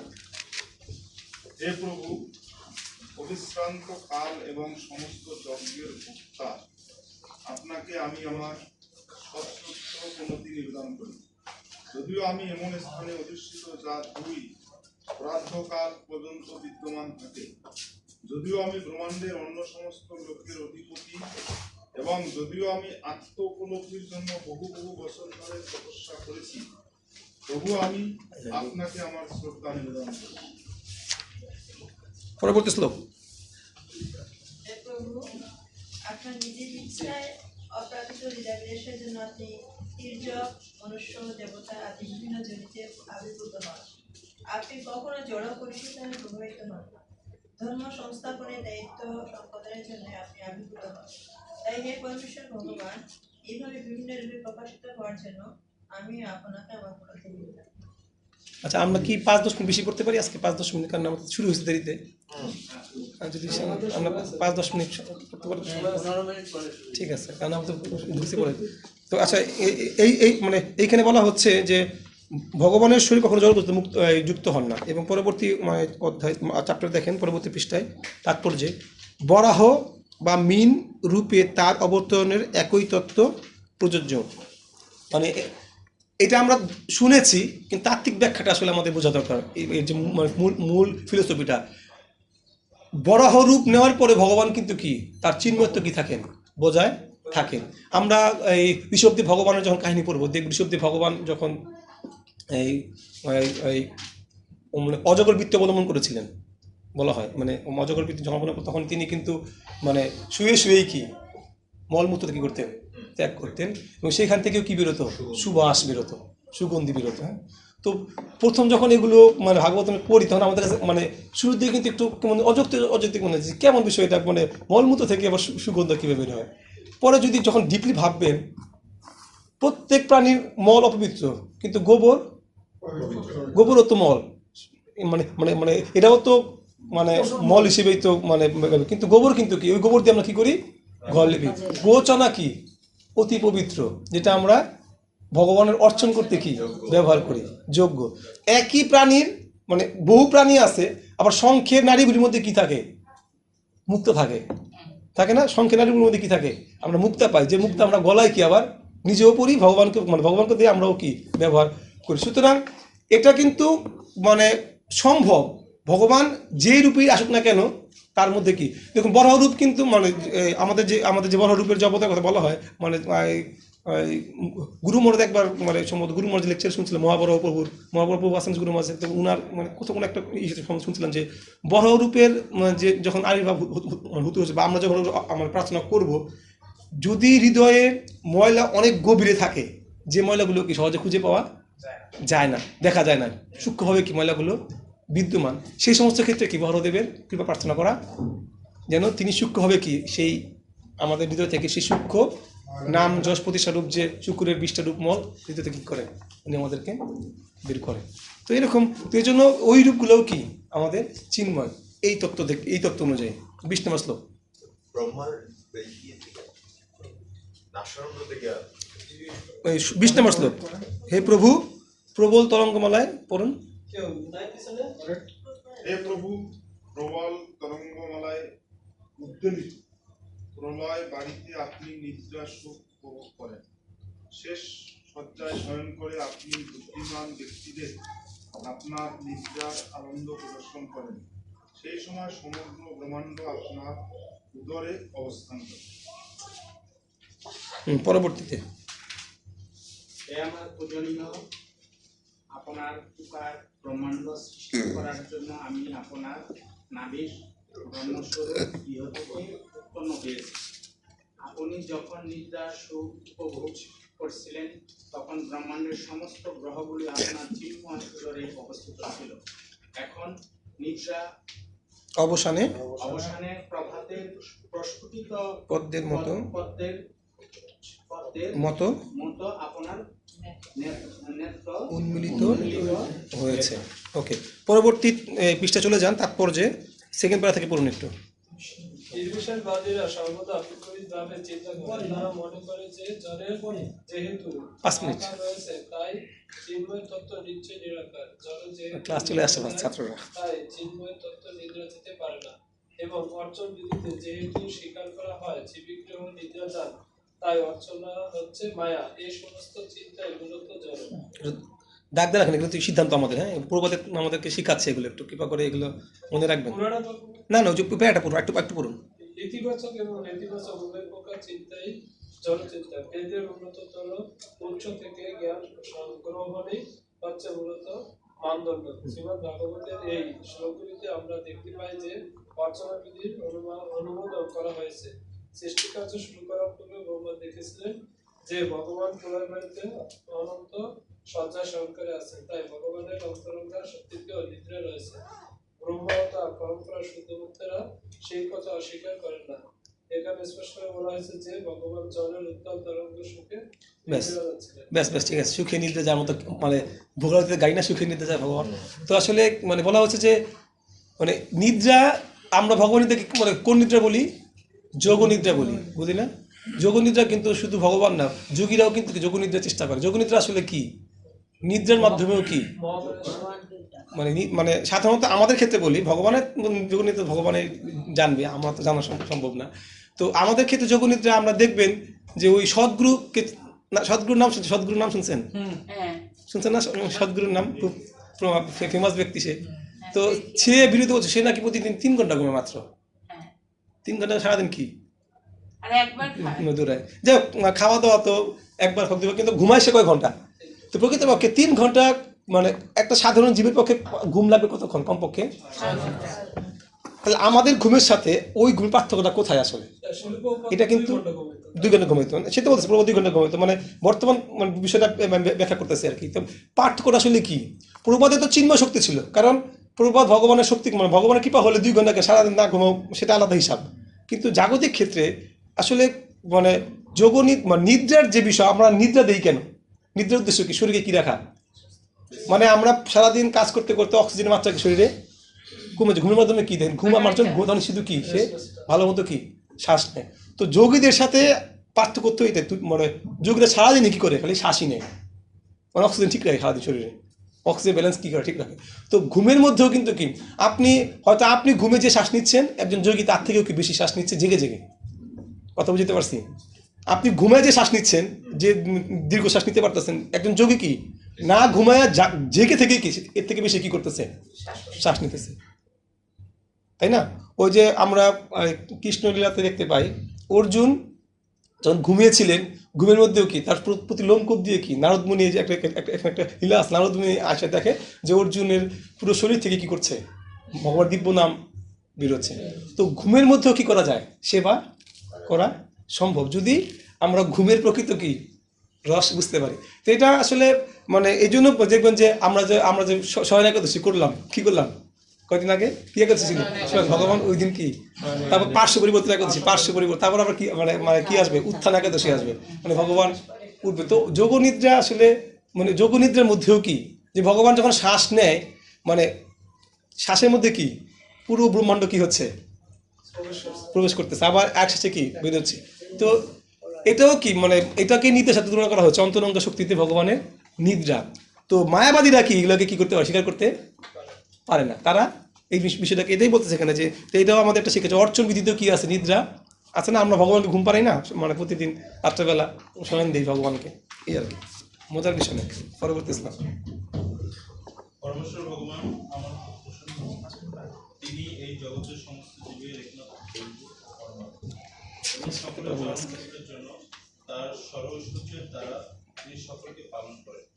তিনি আমাকে কৃপা করুন যাতে আমি পূর্বের মতো সৃষ্টি করার জন্য তার শক্তিতে আবিষ্ট হয়ে অন্তর্দৃষ্টি সম্পন্ন হতে পারি, কেননা আমিও তার প্রিয় স্বর্ণগত আত্মদের একজন। হ্যাঁ, পরবর্তী শ্লোক সহজ বিষয়টা। পরমেশ্বর ভগবান সর্বদাই শরণাগত আত্মাদের কল্যাণ সাধন করে।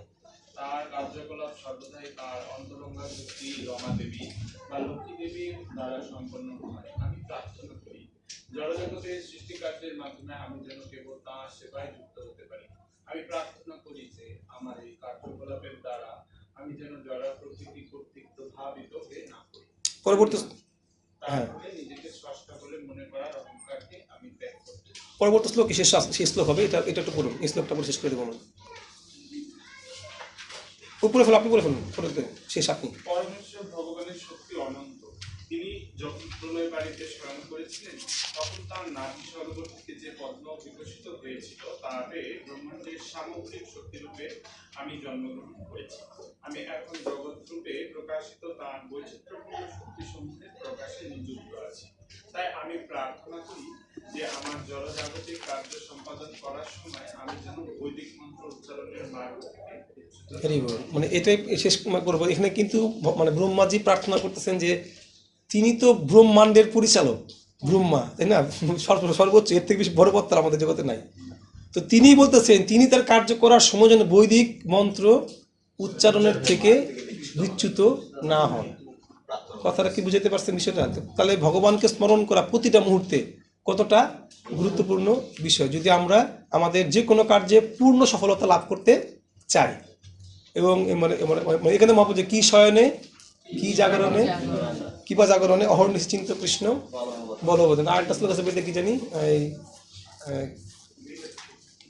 খাইতে শুইতে ভগবানের নাম নিতে পারে বেদে তাহার মহিমা দিতে নাই পারে, এরকম।